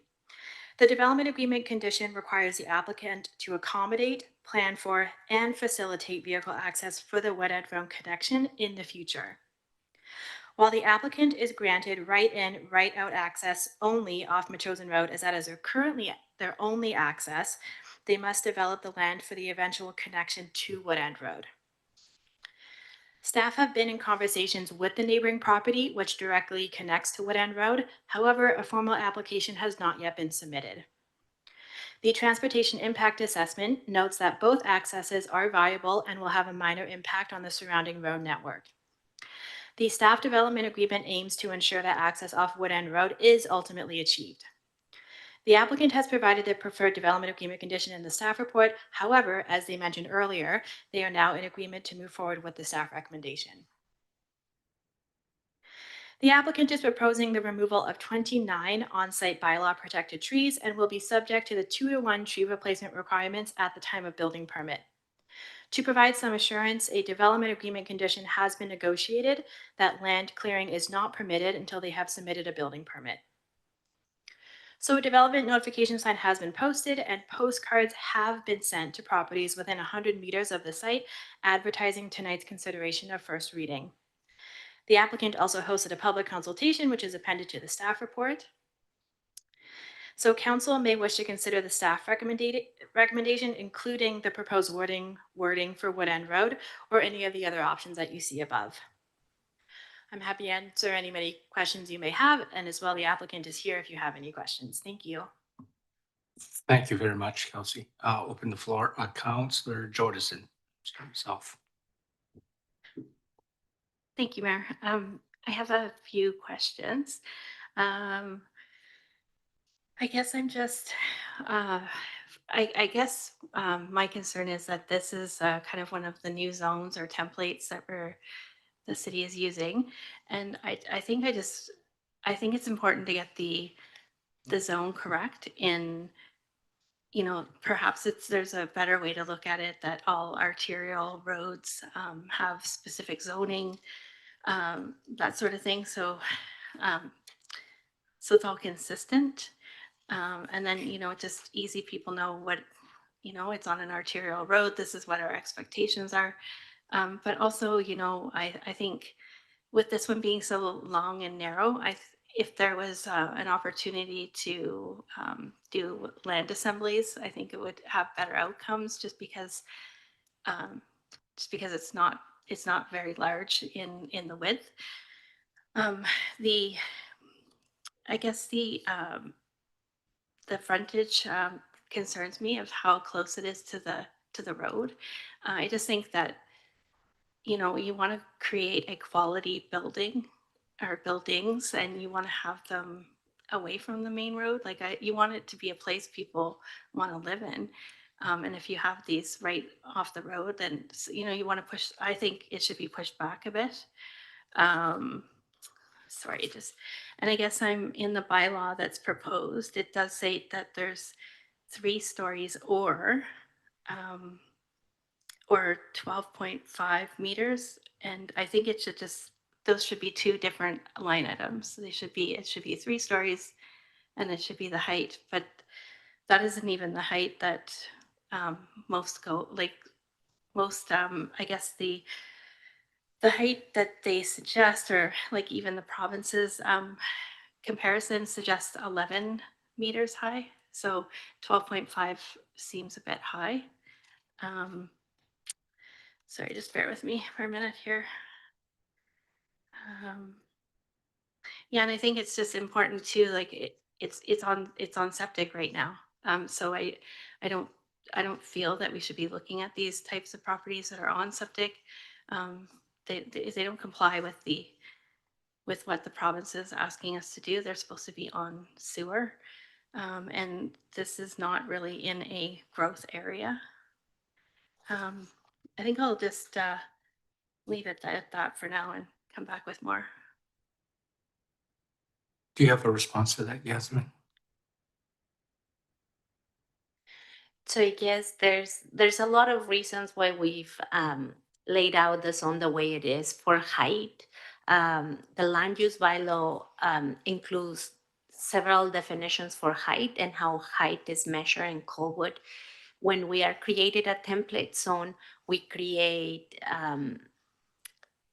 requirements that can be met in most conditions, not on a flat lot only, but also on the hillside. And so when we see townhomes on a hillside context, we need more than 11.5 meters to make 3 stories work, because the definition of stories in our land use bylaw is let's just say that stories and height have to come together as a one condition for maximum height, because depending on how our definitions play out and the topography of sites, so you can achieve 3 stories but be quite tall because of how our definitions have us measure height. So it is a technicality. It's hard to explain, but we are trying to create a template zone that works on flat sites as well as on sites that are quite drastic in the topography that you show. So you could look at things in Olympic View or other conditions where we need additional height to accommodate 3 stories. And on sites that are flat like this one, you will not get as tall. So there's some technical reasons why we have the rationale of the structure we've given to the zone. There's I can't remember all the other statements, but this has been thought out to implement the neighborhood on attached housing, the neighborhood land use designation as it pertains to attached housing on these land use designation from the OCP. We have the TGA1 zone that implements 6-story buildings, so it's different building types for different land use designations and trying to reflect what the official community plan is asking for these locations. So all of the city of Colwood is located within the the containment boundary for growth. So all of Colwood is designated for growth under the regional growth strategy. And the uptake of sewer is developer pays, right? Like, so if you are connecting to sewer through development, it is at the uptake of the property owner to meet our expectations of how to connect, and our sewer master plan dictates expectations on what we expect that connection to look like. But service areas are not the order for service areas is how the city itself would go about prioritizing expanding infrastructure that is city funded, as opposed to developer pay, which is each proposal that comes forward is expected to advance the realization of a sewer master plan for their specific location. Councillor Day? Thank you. So the report incorrectly states that the SMOOs require sewer, or that it meets the legislated requirements for SMOO, but SMOOs do require sewer, and our sewer capacity is going to be exceeded within 3 to 5 years, according to the CRD. So saying that it's a requirement of the development and that we'll just require them to pay does not address the availability of the service. So I'm just wondering how we can continue to approve sewer developments that require sewer, expecting them to proceed, but don't have any answer as to addressing the lack of capacity. I think we've answered this question in the past, but there is capacity in the system for a number of years. It's who comes in first. And so the entitlement of density and development to a zone doesn't mean that they are going to be developing tomorrow or in 10 years or 20 years. So the task at hand with rezoning is to enable the density. And then we do master planning surrounding services and utilities to accommodate the growth as it is generated. So we plan for the growth as it happens, and I'll leave it to the Director of Engineering to elaborate more. John? Thank you, Worship. Certainly, moving forward, we do have an issue capacity-wise in the region. And at some point, we'll have an issue in the city of Colwood as well. But that mechanism has been worked through with the CRD that as we reach 90%, and currently we're well below that, there's a mechanism to ask for more capacity. our actual capacity throughout the entire region is significantly smaller than the vast majority of the region. So I'm quite confident that that's available. In addition, at some point, the CRD is going to have to put an expansion on the current plant. And then they're also going to, at some point, have to add expansion by adding another plant somewhere else. All of those details have not been figured out, but the mechanisms to allow that to occur have started. And we do have the ability to buy capacity from others that aren't using it. But currently, we're one of the better ones with regards to the amount of capacity that we have at this time. Thanks very much, John. I'd like to finish if I may. Please. So the sewer capacity is an issue, which is what I heard from you. And the current documents on the CRD website show us reaching our capacity in 3 to 5 years. The capacity that we would purchase will be at a higher cost because we won't have been paying that.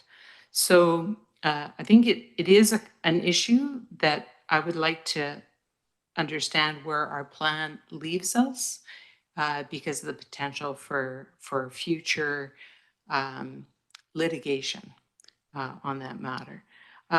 So also in your program, the zoning identification for this project continues to be site specific.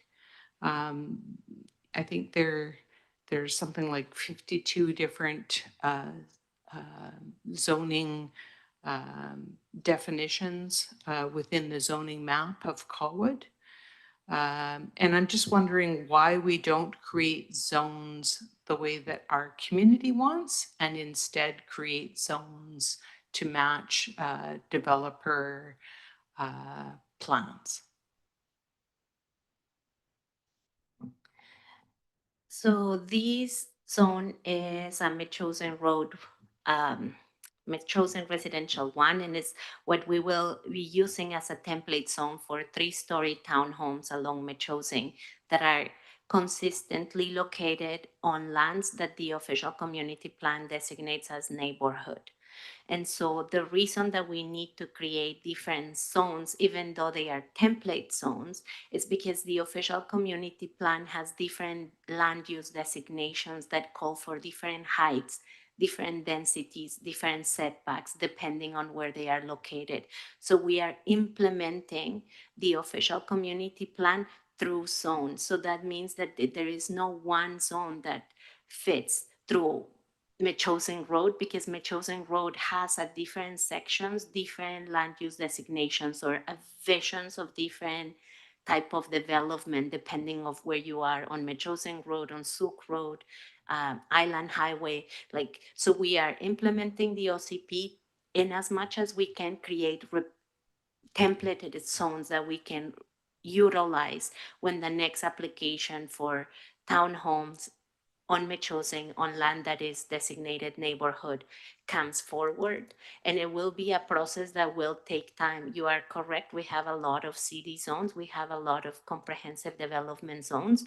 And we are trying to implement a new practice, but it will take years for us to establish the new way in which we're thinking of land use.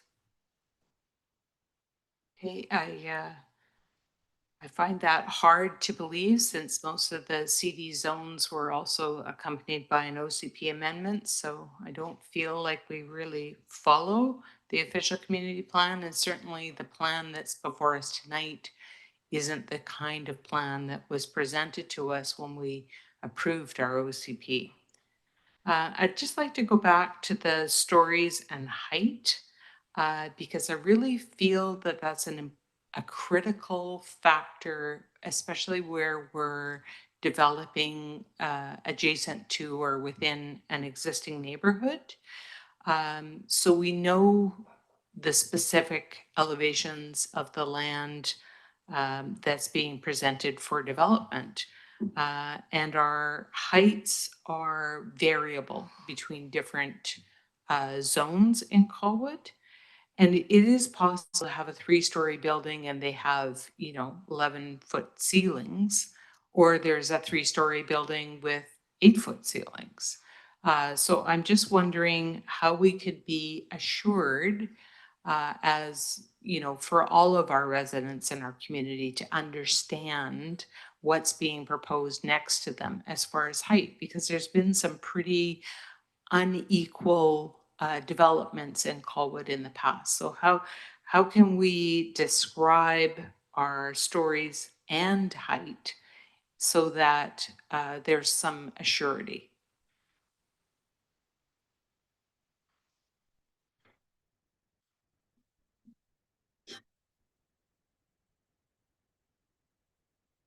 So once again, it is 3 stories up to 12 meters in height. So if that is 3 stories.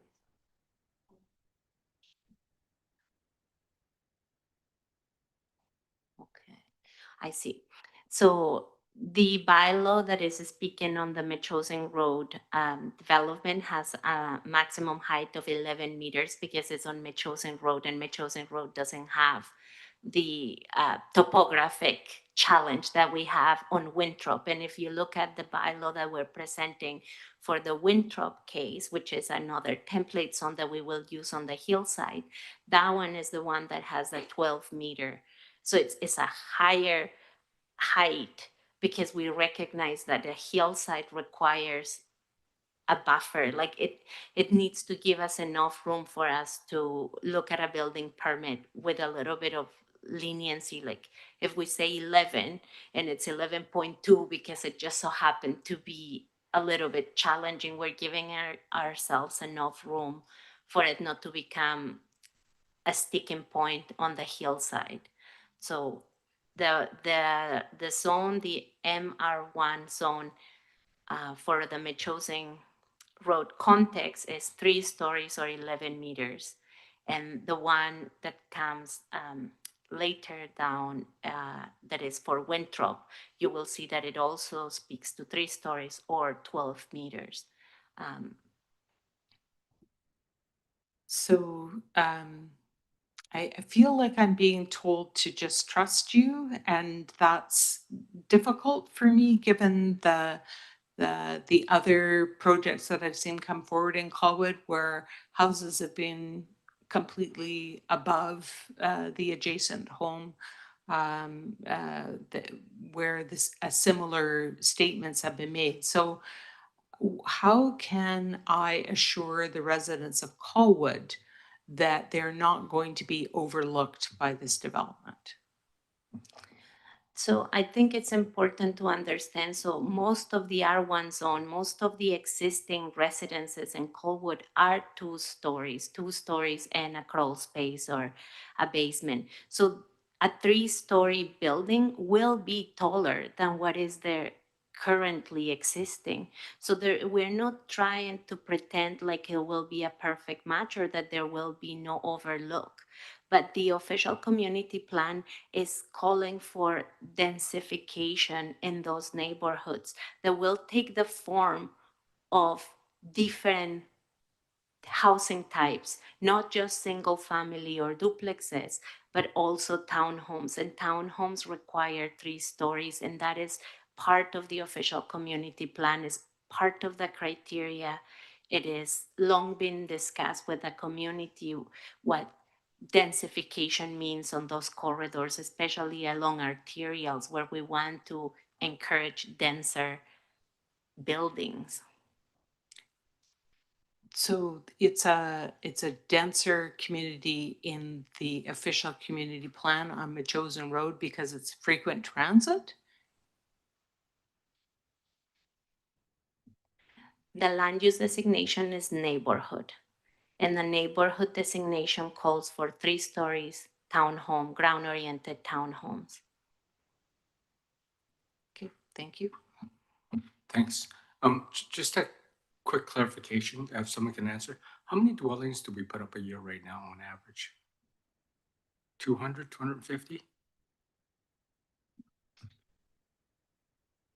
How many do we issue occupancies for? Yeah. On average. I'd say that'd be between 250, 300. That's what I thought. So I think your math is wrong because it's impossible for us to run out of sewage capacity in 5 years if it's 250 to 3. Sorry, go ahead. Our last iteration with council, when we were looking at sewer staff's calculation based on a approximate, and obviously it could change. We're currently using 62% of our capacity. Right. At that level. That's based on actual flow rates, not theoretical, for approximately 14 years. Okay, that's what I thought. The math makes sense now, 14, 15 years. Okay, I'm just curious, that's all. I'm just going by the number of occupancy permits that we issue.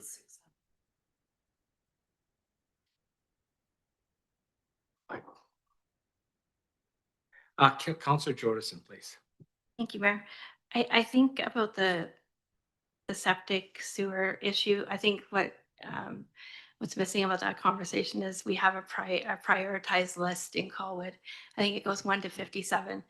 And I don't think that that is near the beginning of the list. So just because a developer can come forward and put the funds up for that, so could a street, 3 streets down that maybe want septic or sewer. And sometimes they're being told no because they're not in the right priority. It's not, you know, it's not a priority if they can't do it before something else gets done. So to me, that's prioritizing development over our regular citizens. But saying that, that's not the developers, that's not their problem. I mean, you're just coming forward with an idea, right? So, but I think this one in particular, pedestrians and cars interacting in a small space is what I'm seeing. You know, any extra building that we can put on for densifying a lot is better than what was there before. So why can't we have 18 units instead of 23? Like, we want to build quality spaces for people. And, you know, one thing that I see that might be missing from the bylaw here is there's no mention of maximum density. It's kind of missing. I don't know how big these units are going to be. Like if we're putting 3, I can't really remember if it was 3 bedrooms or like, how big are those bedrooms? Like, we want people to be able to stay and live in these homes. So that's one thing that it looks like might be missing. The other thing is, I just wanted to ask about the MR1 zone. This section allows for housing to be converted into fee simple lots. So can staff explain why they are proposing regulation that enables townhomes to be turned into row homes?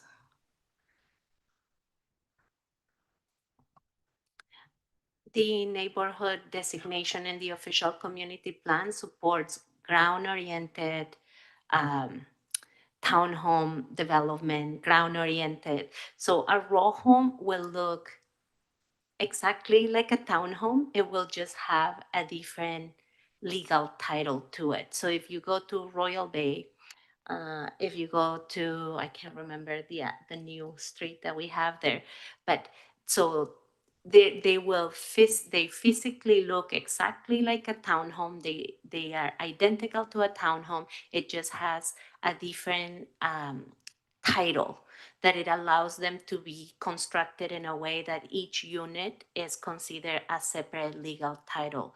So it doesn't require additional density entitlements. It's the same built form with flexibility to appeal to different buyers. It's about creating diversity of housing choices, the ones that are comfortable living in a strata setting versus providing the same townhome complex on a fee simple without the requirement for a strata corporation to be managing those buildings, because the construction enables each property owner to manage their own needs individually. So it is the exact same build form that is supported through the official community plan. Is just allowing for flexibility for a diversity of tenure and use. Thank you. I think just at the end of the day, I I don't know the zones that are being proposed. I don't know the templates, and I just think this is putting the cart before the horse, and the septic sewer issue is a bit troublesome to me. So, but thank you for your answers. Thank you. Councillor Ward, please. Thank you, Mr. Mayor. Some interesting discussion here. I'd like to kind of refocus for a moment. I certainly listened to the folks who came up to the microphone today, and I'm sympathetic to, you know, the impacts on what is a quiet residential neighborhood. You know, the excuse me, the individual who spoke about, you know, kids on the dead end playing hockey. You know, I live, for public record, I live in a townhome complex, but adjacent to me, you know, was an empty lot that was empty for a number of years, and the kids built bike jumps on the dirt mounds that were there, and you know, it was a gathering place for the neighborhood kids. It was great, but you know, we were realists, and we always knew that there would be change one day. And you know, ultimately, a project was built there, and they've moved elsewhere to you know, play and meet with friends. But you know, and I segue into talking about this specific area because it's apparent in looking through the history and even just walking the street now that there always was going to be an end to the dead end. And I know that's not an easy thing to hear, but the design was to create a cul-de-sac at the end there. That's why the sidewalk and road is shaped the way it is today. That would mean that it would no longer be just sort of a dead cutoff. It would still be a dead end street, but there would be, you know, probably 5 to 7 single family homes that would complete that project. So, you know, what we're really talking about here today is the difference between that vision and the vision that's proposed before you here. And I'm not saying right or wrong, but you know, it's a difference ultimately of around probably 16 homes, right? When all is said and done. So when you talk about traffic or people or anything else, that's what we need to talk about. When we talk about sewer capacity and things right now, that's what we're talking about. We're talking about 16 homes. In terms of livability, that's why I felt I had to say something. Councillor Jordison, I kind of disagree with the approach that, you know, how big are they? Who's going to live there? I mean, this is an award-winning builder that has done some great projects across Greater Victoria. These are 3 and 4 bedroom homes. I have lived experience. I live in a 3.5 bedroom townhome for a family of 4. It's fine. I don't need to take up more space. So I don't know if that's a fair criticism that these aren't livable. I think they're very aesthetically pleasing. I have faith that this builder would deliver a quality project. But I also understand that it's not well liked, that the folks in the neighborhood will not appreciate it. And that's the delicate balance that we have to walk here. But somebody's going to develop something there, and it's going to be increased density. And that's a tough message to deliver, I think, to the folks that live there. Nobody is going to buy that lot and build a single family home at, you know, $2.5 million or something. That's just not where it's going to happen. If they're going to invest that money, they're going to do it on the waterfront and beach lands, or they're going to do it on Triangle Mountain, or they're going to do it out in Metchosin with an ocean view. The reality is this lot will be developed. The market for single family homes is drastically changed. You know, nobody would want to round out the cul-de-sac and build 5 homes when they can buy that section of property and look to build, you know, 15, 16, 20, 23 in this case, whatever it might be.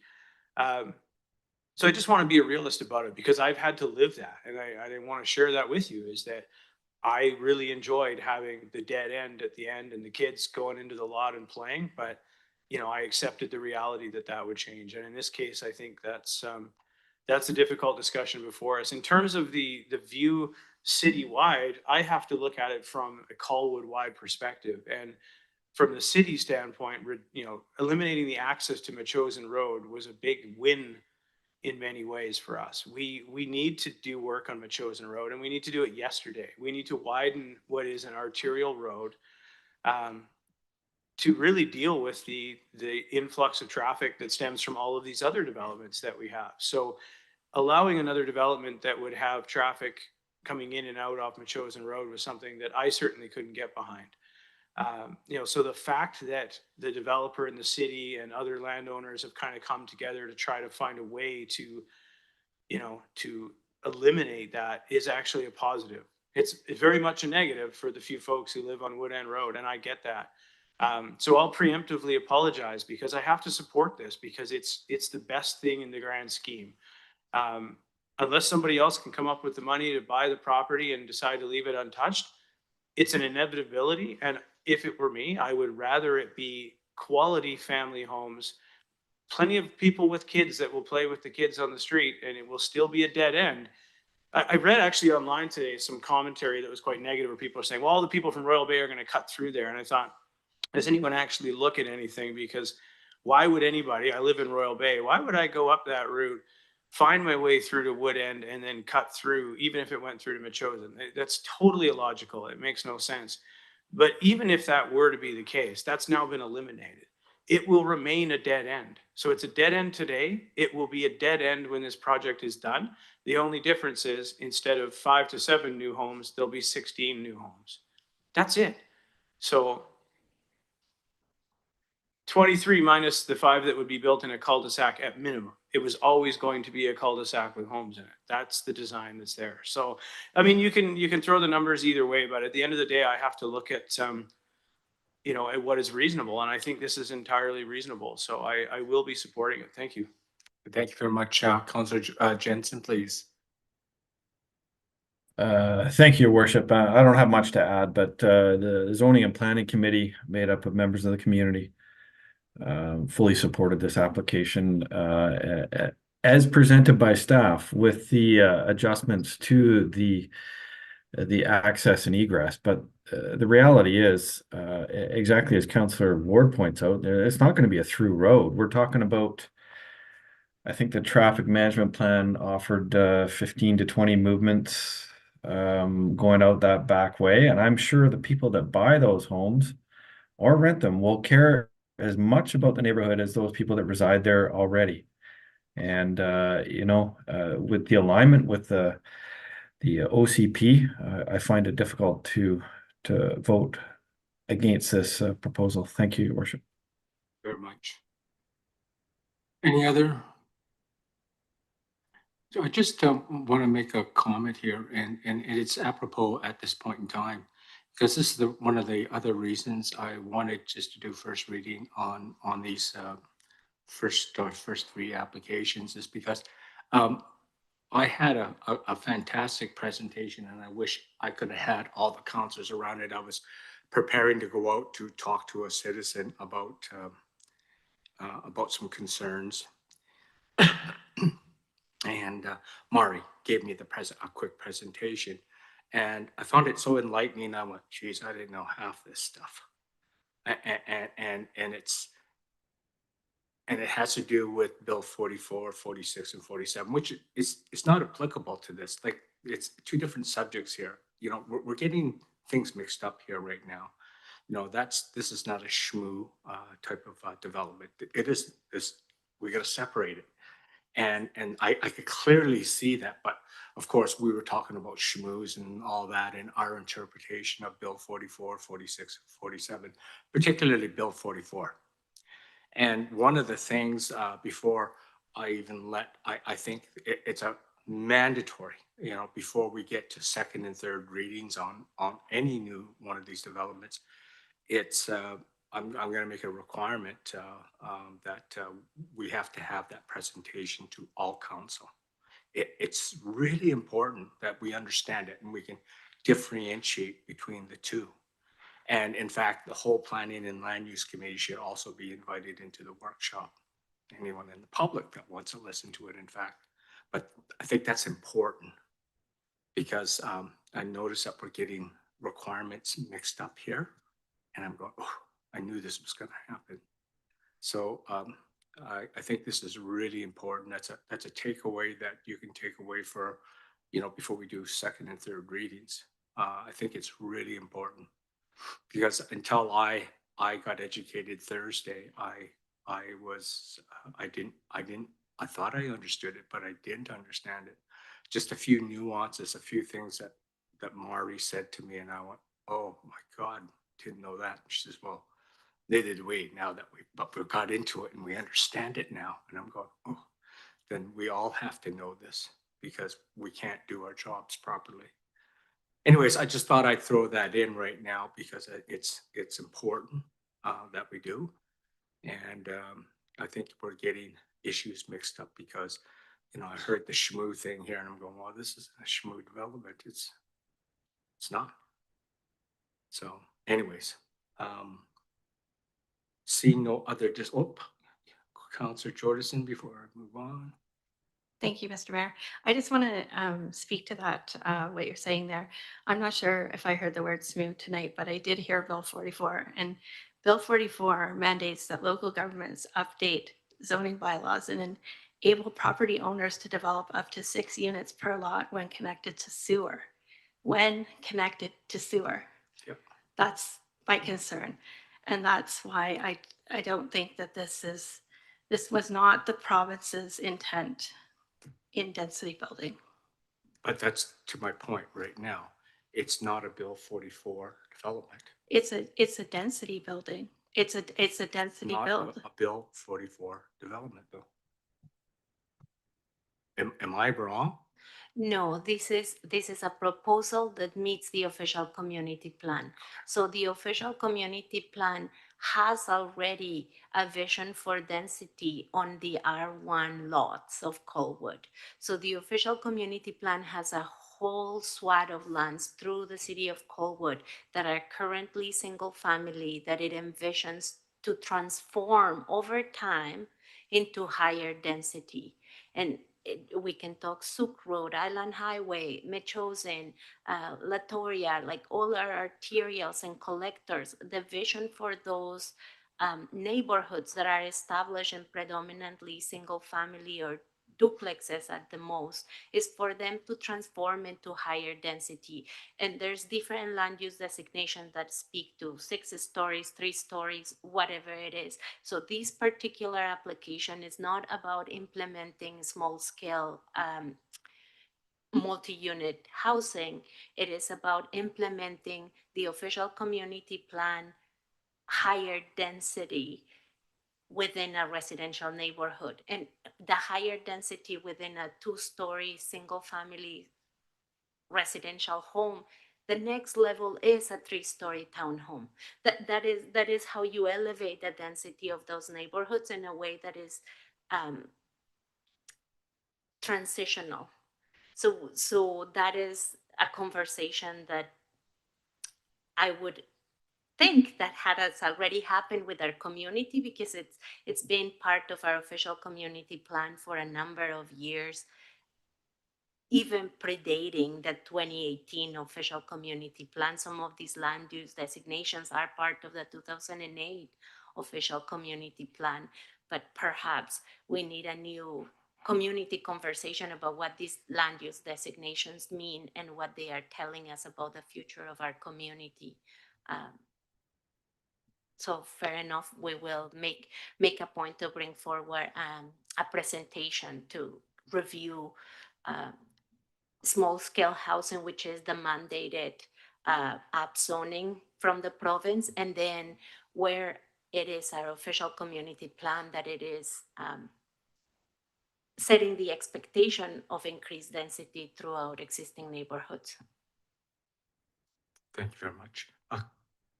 Councilor Ward. Yeah, thank you, Mr. Mayor. Just, I wanted to actually just touch on that. I appreciate you bringing that up. Because one of the things I'd committed to when I was elected was, how do you guide development and sustainable development in a community where oftentimes there's going to be objections regardless of what it is and where it is. I mean, barring a single family home just being replaced on the same lot, there's always going to be concerns. And I thought, okay, the only thing you can do is try to be consistent. And for me to be consistent was to follow the OCP. And in this case, I appreciate what you're saying, Jasmine, because this meets the letter of the OCP, which was designed in conjunction with the community. And it also, I think, importantly meets the spirit of the OCP, which is to increase density in a gentle way, in a tasteful way, with high-end multifamily housing versus 6-story condo buildings. If I have any regrets, it's some of the 6-story units that have been approved along Souk Road, because there's nothing gentle about that. This very much is. And I think for me, I just want people to reflect on the fact that, this isn't multifamily housing of the 1960s or 70s, where you immediately have a concern that drug dealers are moving in next door, the neighborhood values are going down. These are very high-end products. The closest example you can find to this is the Willow and Glen development by the same builder, by Abstract, in Souk Road in Langford, where units were selling in excess of $800,000. That is the new family home these days. So people buying an $800,000 home, are typically professionals. They're relatively affluent. The only difference between them and the single family homeowners is they were born at a different time and place when things are per capita a lot more expensive. Even when you account for interest rates and things, per capita to income, townhomes are the new family home. And I think we do the community a disservice when we apply a stigma to gentle infill like this in favor of just strictly trying to maintain single family homes, which in a generation will no longer be feasible to house anyone except for the ultra wealthy. And I see smirks around the table and I find it offensive. I'm a professional. I have a postgraduate education. I got into the housing market later than the boomer generation. And so I paid a lot more for it. But you would be hard pressed to find anyone in the townhome complex I'm in or others that doesn't have the same pride of ownership or care in their home as somebody with a large lot. In fact, a lot of these homes will be significantly superior to the construction of the homes around them. They're solar ready. They have a lot of amenities built into them. They're better for our environment, and they're very, very tastefully done in terms of exterior and the footprint. So, I'm on a bit of a tangent because I think we have a duty to follow the OCP. That's what's supposed to guide us. And if we don't believe in it, then we need to go back to the community and redevelop an OCP with community input, because right now that is our guide. And if we're not following that, what are we doing? Lurching from left to right every time that, we get a feeling about something. Facts before feelings is how I've tried to govern things for 2.5 years. And I'm going to continue to do that. And for the folks that live on the street that won't be a dead end anymore, it sucks. I've been there. I get it. I can't apologize to you more than I will today, but I'm also going to make a tough decision because that's what I was elected to do. So thank you for coming out, and I'll respect whatever decision the rest of my peers come to. Thank you. Thanks very much. Councillor Grove. Thank you, Mr. Mayor. I'd just like to listen to the discussion here tonight. There's been considerable, and I think it leaves open the notion that more conversation can always happen to good effect about how we increase density and how the urbanization of our little suburb here hits and develops through history. Things are changing, populations are growing, cities do change. And I think when you live in a city, there's kind of a contract, an urban contract. An old friend of mine used to always say, where you kind of accept change, you have to. I don't know quite what that means in this case, except that I can see the difference. I understand how the development in that space alters the feel of the neighborhood and so on. And I hear what people are saying. I just think that we need to get past the first reading. We need to pass the first reading so this can go to more in-depth public hearings, and we can continue this conversation in that context within the process. And so I will be voting in favor of this particular motion. Thanks very much. I'm gonna look for seeing no other discussion. Gonna look for a mover and seconder of the staff recommendation for first reading. Okay, thank you. Councillor Grove, seconder, please. Councillor Ward. Discussion, any further discussion? Okay, I'll call the question. All those in favor? And all those opposed? Councillor Day, Councillor Jordison.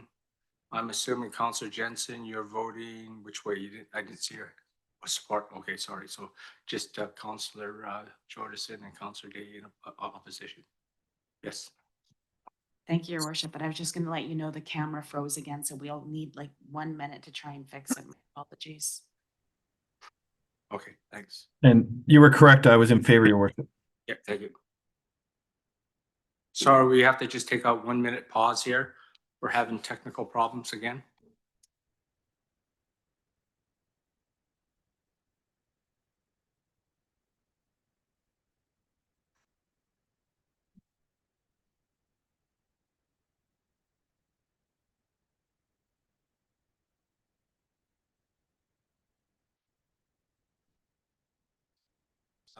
Probably my ugly mug.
Is that right?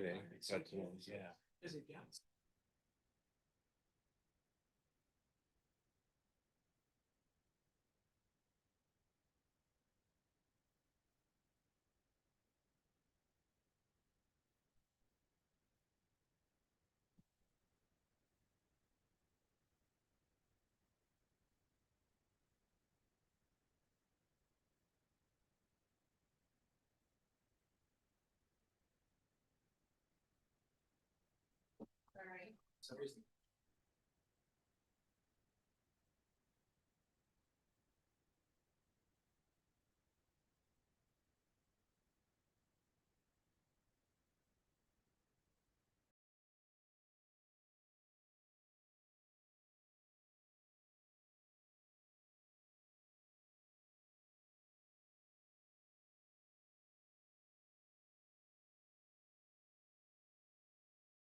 Technical difficulties are fixed, and I'm going to call us back to order, please. Thank you.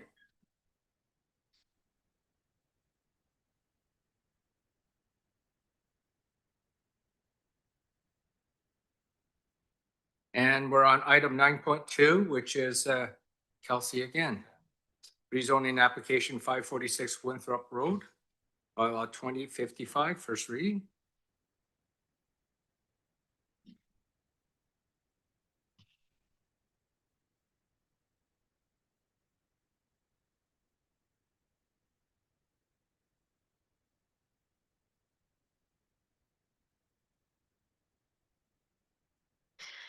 Okay, thank you, Mayor and Council. This is the presentation for 546 Windthrop Road. So the applicant is proposing to rezone from A1 to a new hillside attached housing or HAH1 zone to enable a 34-unit townhouse development. Similarly to the last one, the ultimate unit count will be determined at the time of development permit, but the new zone enables a 1.2 floor area ratio or FAR. The property is a 2-acre lot with an existing single-family dwelling with a few accessory buildings with a forested area in the rear. It is zoned Rural 1 and is designated as Neighborhood, Hillside, and Shoreline in the OCP, which also permits up to a 1.2 FAR. The Neighborhood, Hillside, and Shoreline designation envisions ground-oriented multi-unit residential uses, including duplexes and townhomes. It also supports applying an alternative infrastructure standard in support of site adaptive planning and expects to maintain 40% of the site as open space. The new HAH1 zone enables the density and site adaptive expectations as part of the designation specifically for townhomes and duplexes. It is expected all site adaptive townhouses will rezone to HAH1 in the future. The setbacks outlined in the Hillside OCP design guidelines are embedded into the new zone to ensure environmental protection. So the applicant and staff undertook a site adaptive planning approach to the site plan. Based on the tree management plan, it appeared more trees could be protected if Block 7 was reoriented or split. While it was determined that more trees may be protected, it would remove more significant and healthy trees overall. So a Section 219 tree preservation covenant is proposed along the west and the north side to ensure that tree protection. You can see the splitting of Block 7 there. So the area of the covenant is still usable to residents. The intention is just to limit tree removal. The applicant has achieved 39% open space between the tree protection area, which includes a natural play element and picnic area, also general landscaping and private backyards.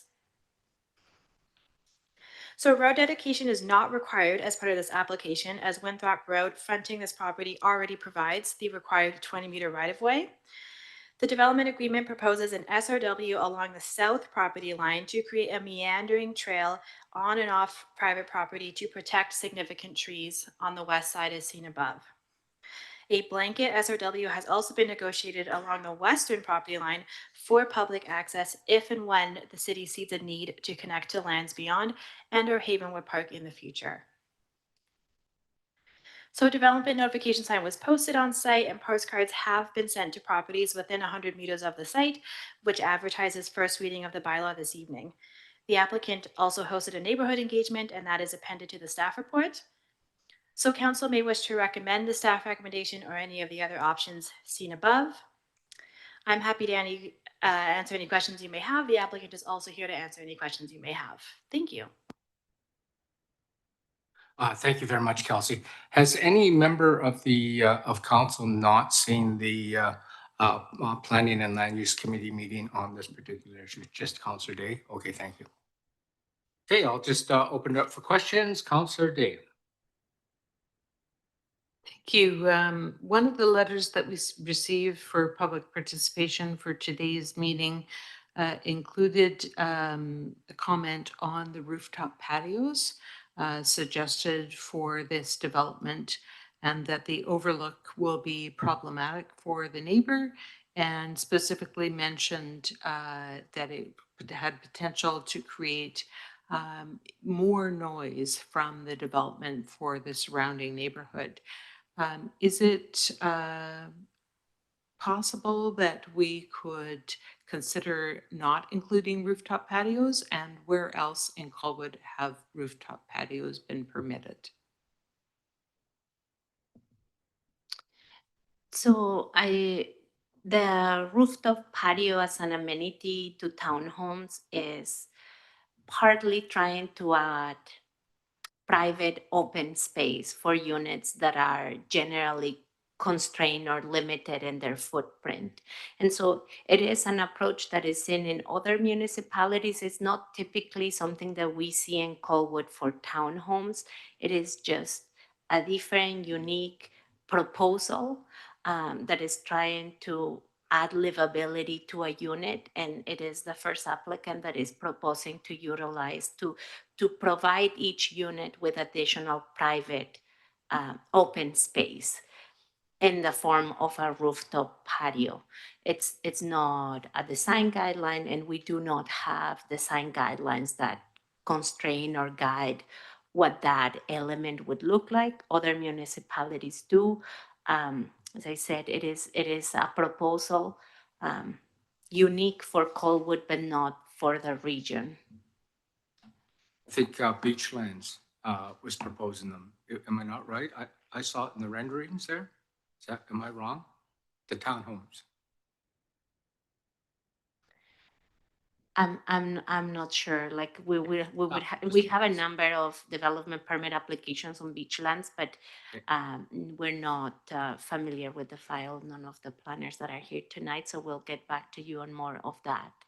But depending on the location, it lends itself some properties more than others to have a view. This particular location has a view of the forest. Potentially, that is a big. It is at the top of the hill as well. So, Thank you, Councillor Jordison. I wasn't finished. Oh, but- sorry. Go ahead.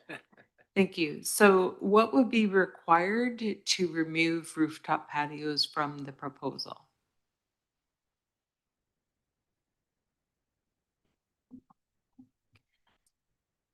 so we, as I said, because it's not. It is really a design feature. So, do we want to prohibit rooftop patios in the city of Colwood? There isn't generally, like, we don't have a bylaw that we can trigger for amending or prohibiting. If it's a design preference, it could be a development agreement condition if council wants to add it, that no rooftop patios be incorporated into the development. But I would probably, for best practice, you would want to do it as part of the land use bylaw and speak to why this wouldn't apply generally throughout the city of Colwood, or why would we target one particular location. So I would encourage you to, like, if rooftop patios are a problem or seen as problematic throughout the city, then to address it in the land use bylaw as opposed to a development agreement condition. Well, being as we never had the discussion and that it's not part of our design guidelines, I find it difficult to simply accept a proposal to do something without any regulations contemplated. Especially this particular site is in a much more rural part of Colwood that has never contemplated this type of development in the hillside designation. And that was a request from a citizen who's being impacted by this development. I just had hoped we would have some methodology to how we would proceed with this. It's very difficult to have new development come in and not negatively impact the existing homes in the area. Thank you. Thank you very much. Councillor Jordison. Sorry. Sorry, thank you, Mayor. I guess I'm just looking at the last photo of the development here, and I'm looking at block 5, I guess, of the housing, and small outdoor amenity space, isn't that something that each unit should have? Besides their private outdoor space, which would be their rooftop patio, I guess, but like I don't see any individual private amenity space, outdoor amenity space in block 5. So like most of these proposals that are coming with the density, they're missing the mark in some way because they're trying to put more in there. So I just think that that's missing there. And the other thing, I don't see like any road parking or like driveways or whatever, because their garage is on the bottom. So my concern is that that doesn't look like they're going to be big driveways or garages, and not all of us, small cars are kind of a thing of the past. And I just wonder, like, are people actually going to be able to park in their garages, because that's going to cause street parking issues and all that mayhem. Those are just some things I noted. Yeah, so are the garages adequate size? Again, here I don't think that the density has been noted. Like what the density is supposed to be within this building, like what it's supposed to be within the buildings, like how big these units are, how much of this is going to take over on the site, like how all that, it's not showing that information. So yeah, I just wondered about the garage sizes. So at rezoning, we present to council the parameters of the zone. So we are evaluating high density setbacks. Those are the details that we present. We don't normally include detailed floor plans, and we're not yet at the development permit stage where we can see detailed design for these buildings. With regards to the open private space, like open green, what usable open space is a mouthful. It doesn't speak to a like per unit. It speaks to like a target per unit, but it can be consolidated into an amenity space like the one presented here. So the format that it can take, it can vary.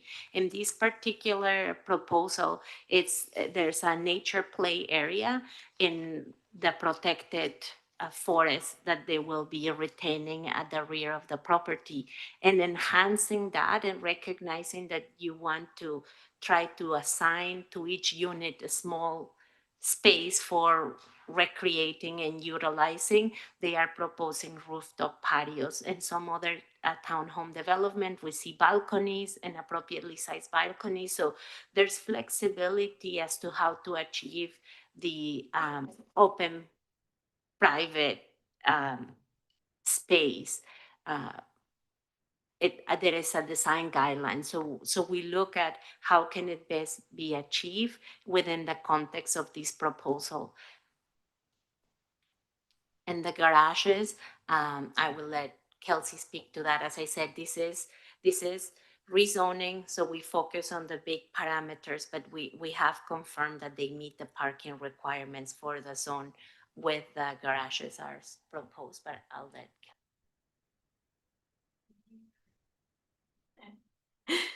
Yes, thank you. So yes, based on our initial review, they do meet the parking requirements, and at the detailed stage of development permit, they will be adequately reviewed to the size, but at this time, they meet all parking requirements. Any other questions? Not seeing any. I personally like this particular development. Meets it's well under the FAR. It meets all the OCP.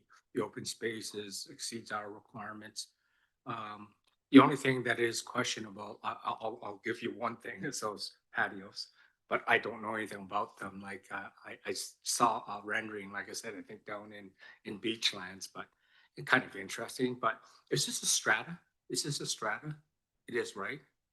Yes, it is Yeah, intended they to. they probably have rules, all kinds of rules about how long you can be up on those darn things anyway. You can't party on those after a certain time anyway. So I would imagine that's what would happen there.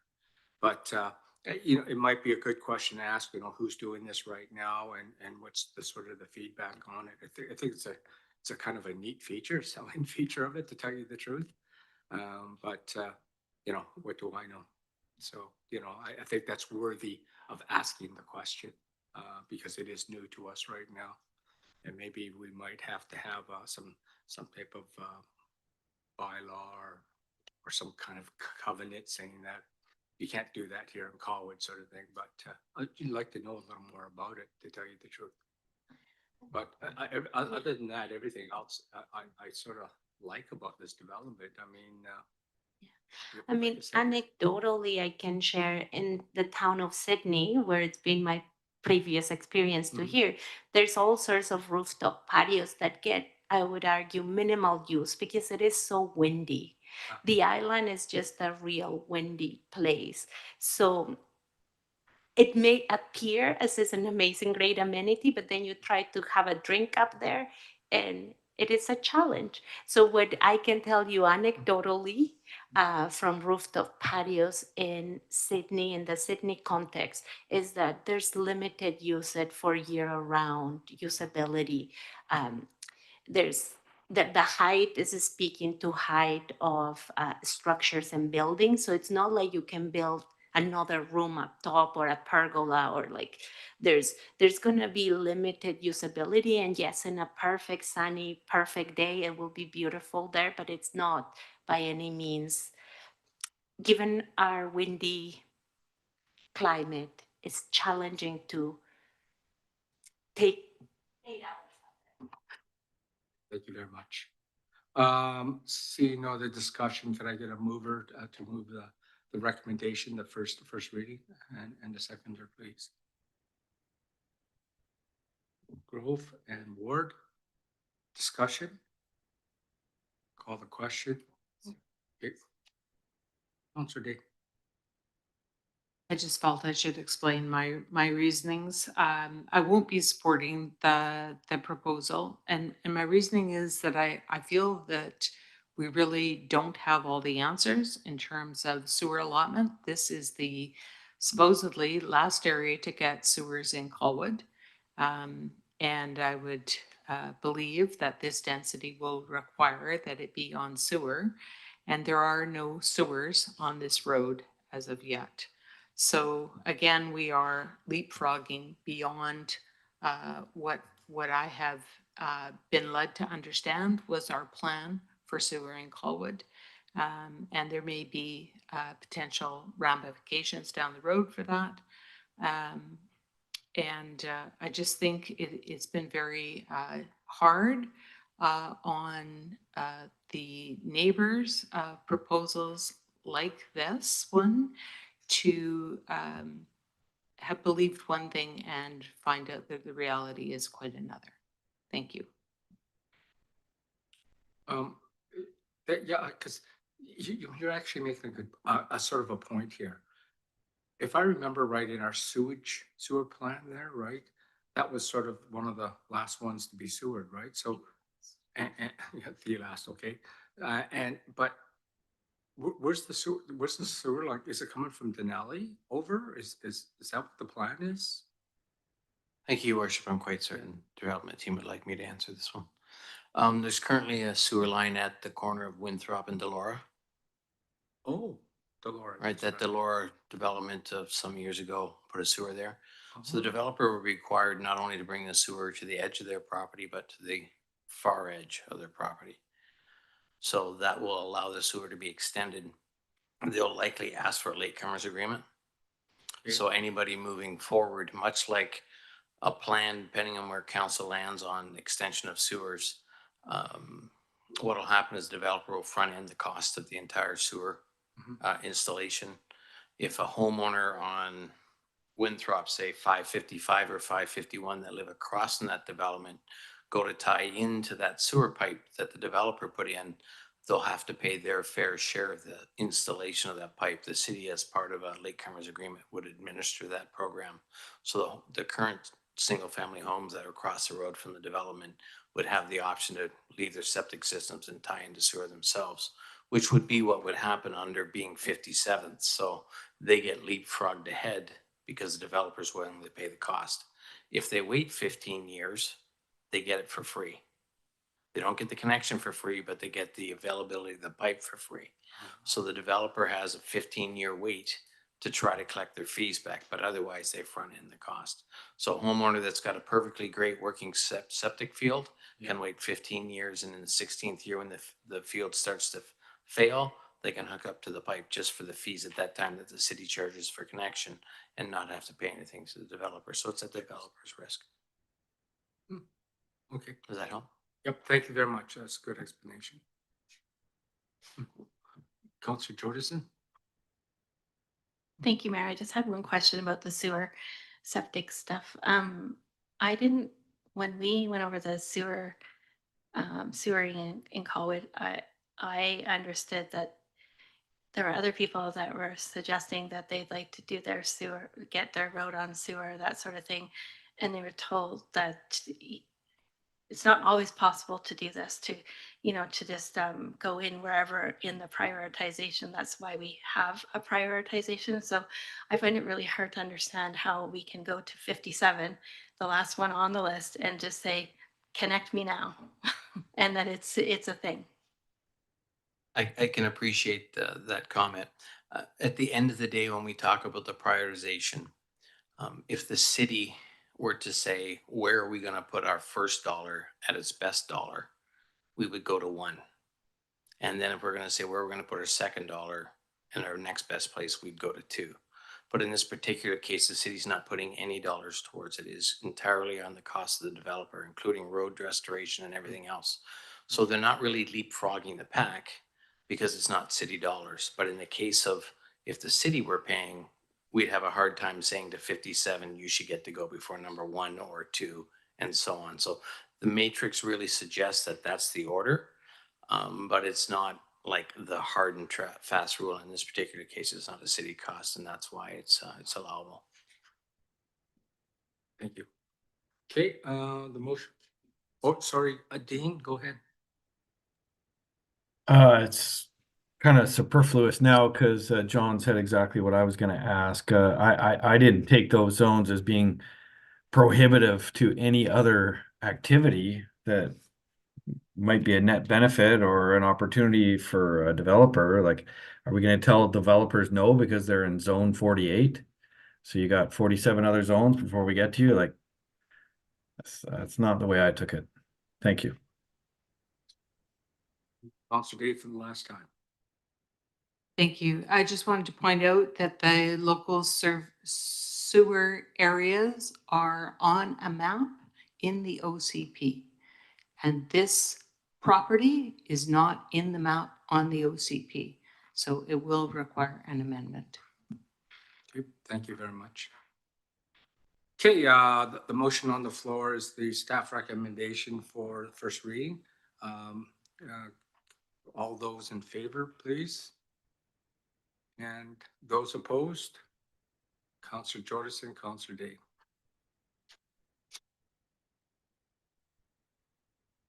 Okay, rezoning application 221 Goldfinch for first reading.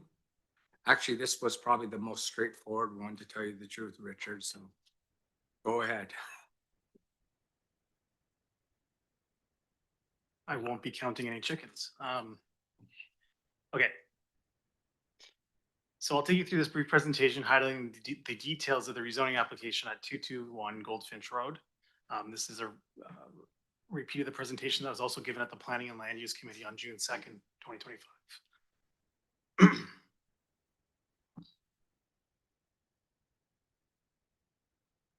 So the proposal, so the application seeks to rezone the property from R1 single family duplex zoning to RM medium density residential, RM7. The application specifically proposes 4 duplex style townhouse units, each containing a secondary space.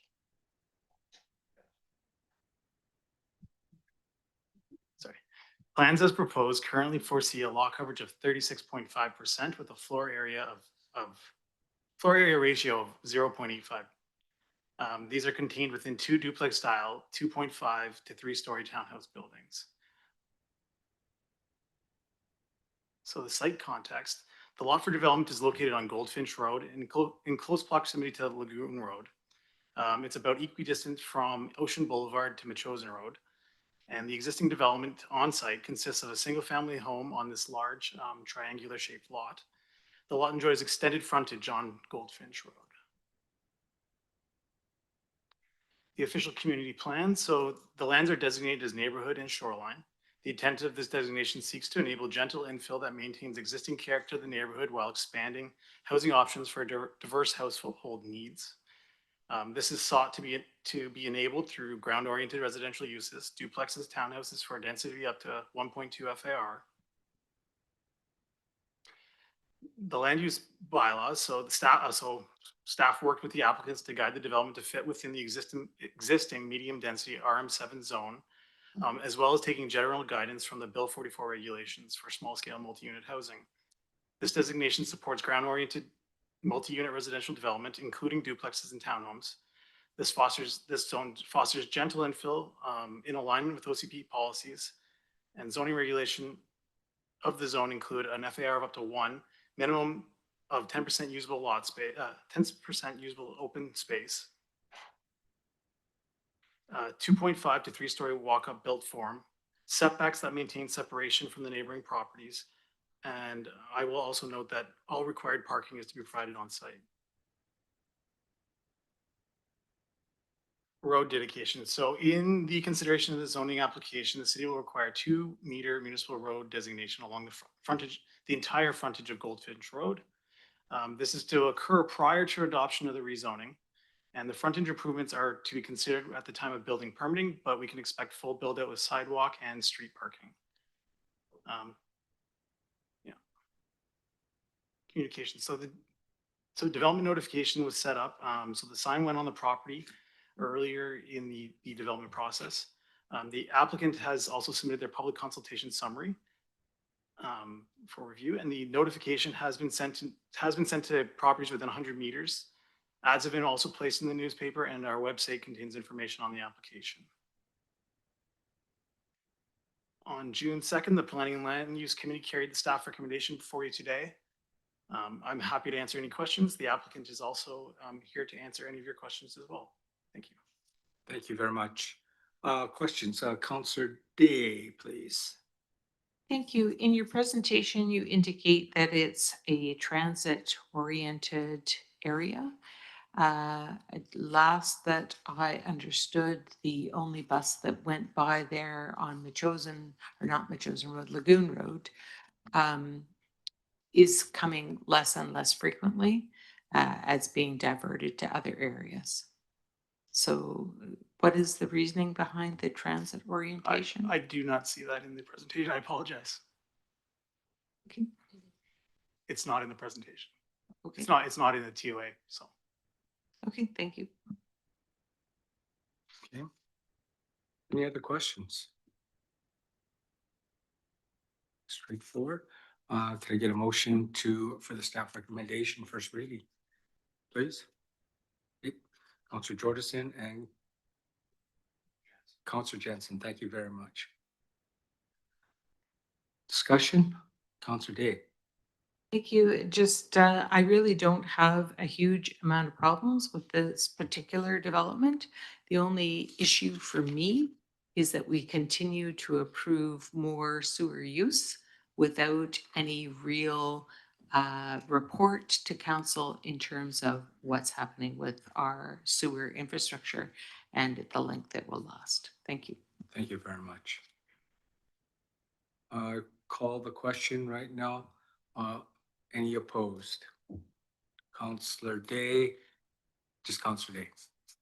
Thank you very much. Motion carries. Okay, you can read the next two actually, corporate officer. Yes, Mr. Mayor. So we have bylaw 1748-02, purchasing power delegation for adoption. Move for second. Okay, Ward and approve. Discussion? Call the question. Any opposed? Seeing none, motion carries. Unanimous. Next. Bylaw number 173503, Urban Forest Bylaw for adoption. Mover and seconder, please. Counselor Day and Counselor Ward. Discussion? Seeing none, call the question. Any opposed? Seeing none, motion carries.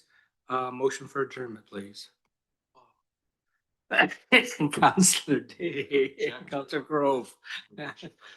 Any opposed? Okay, thank you very much, everyone. Wow.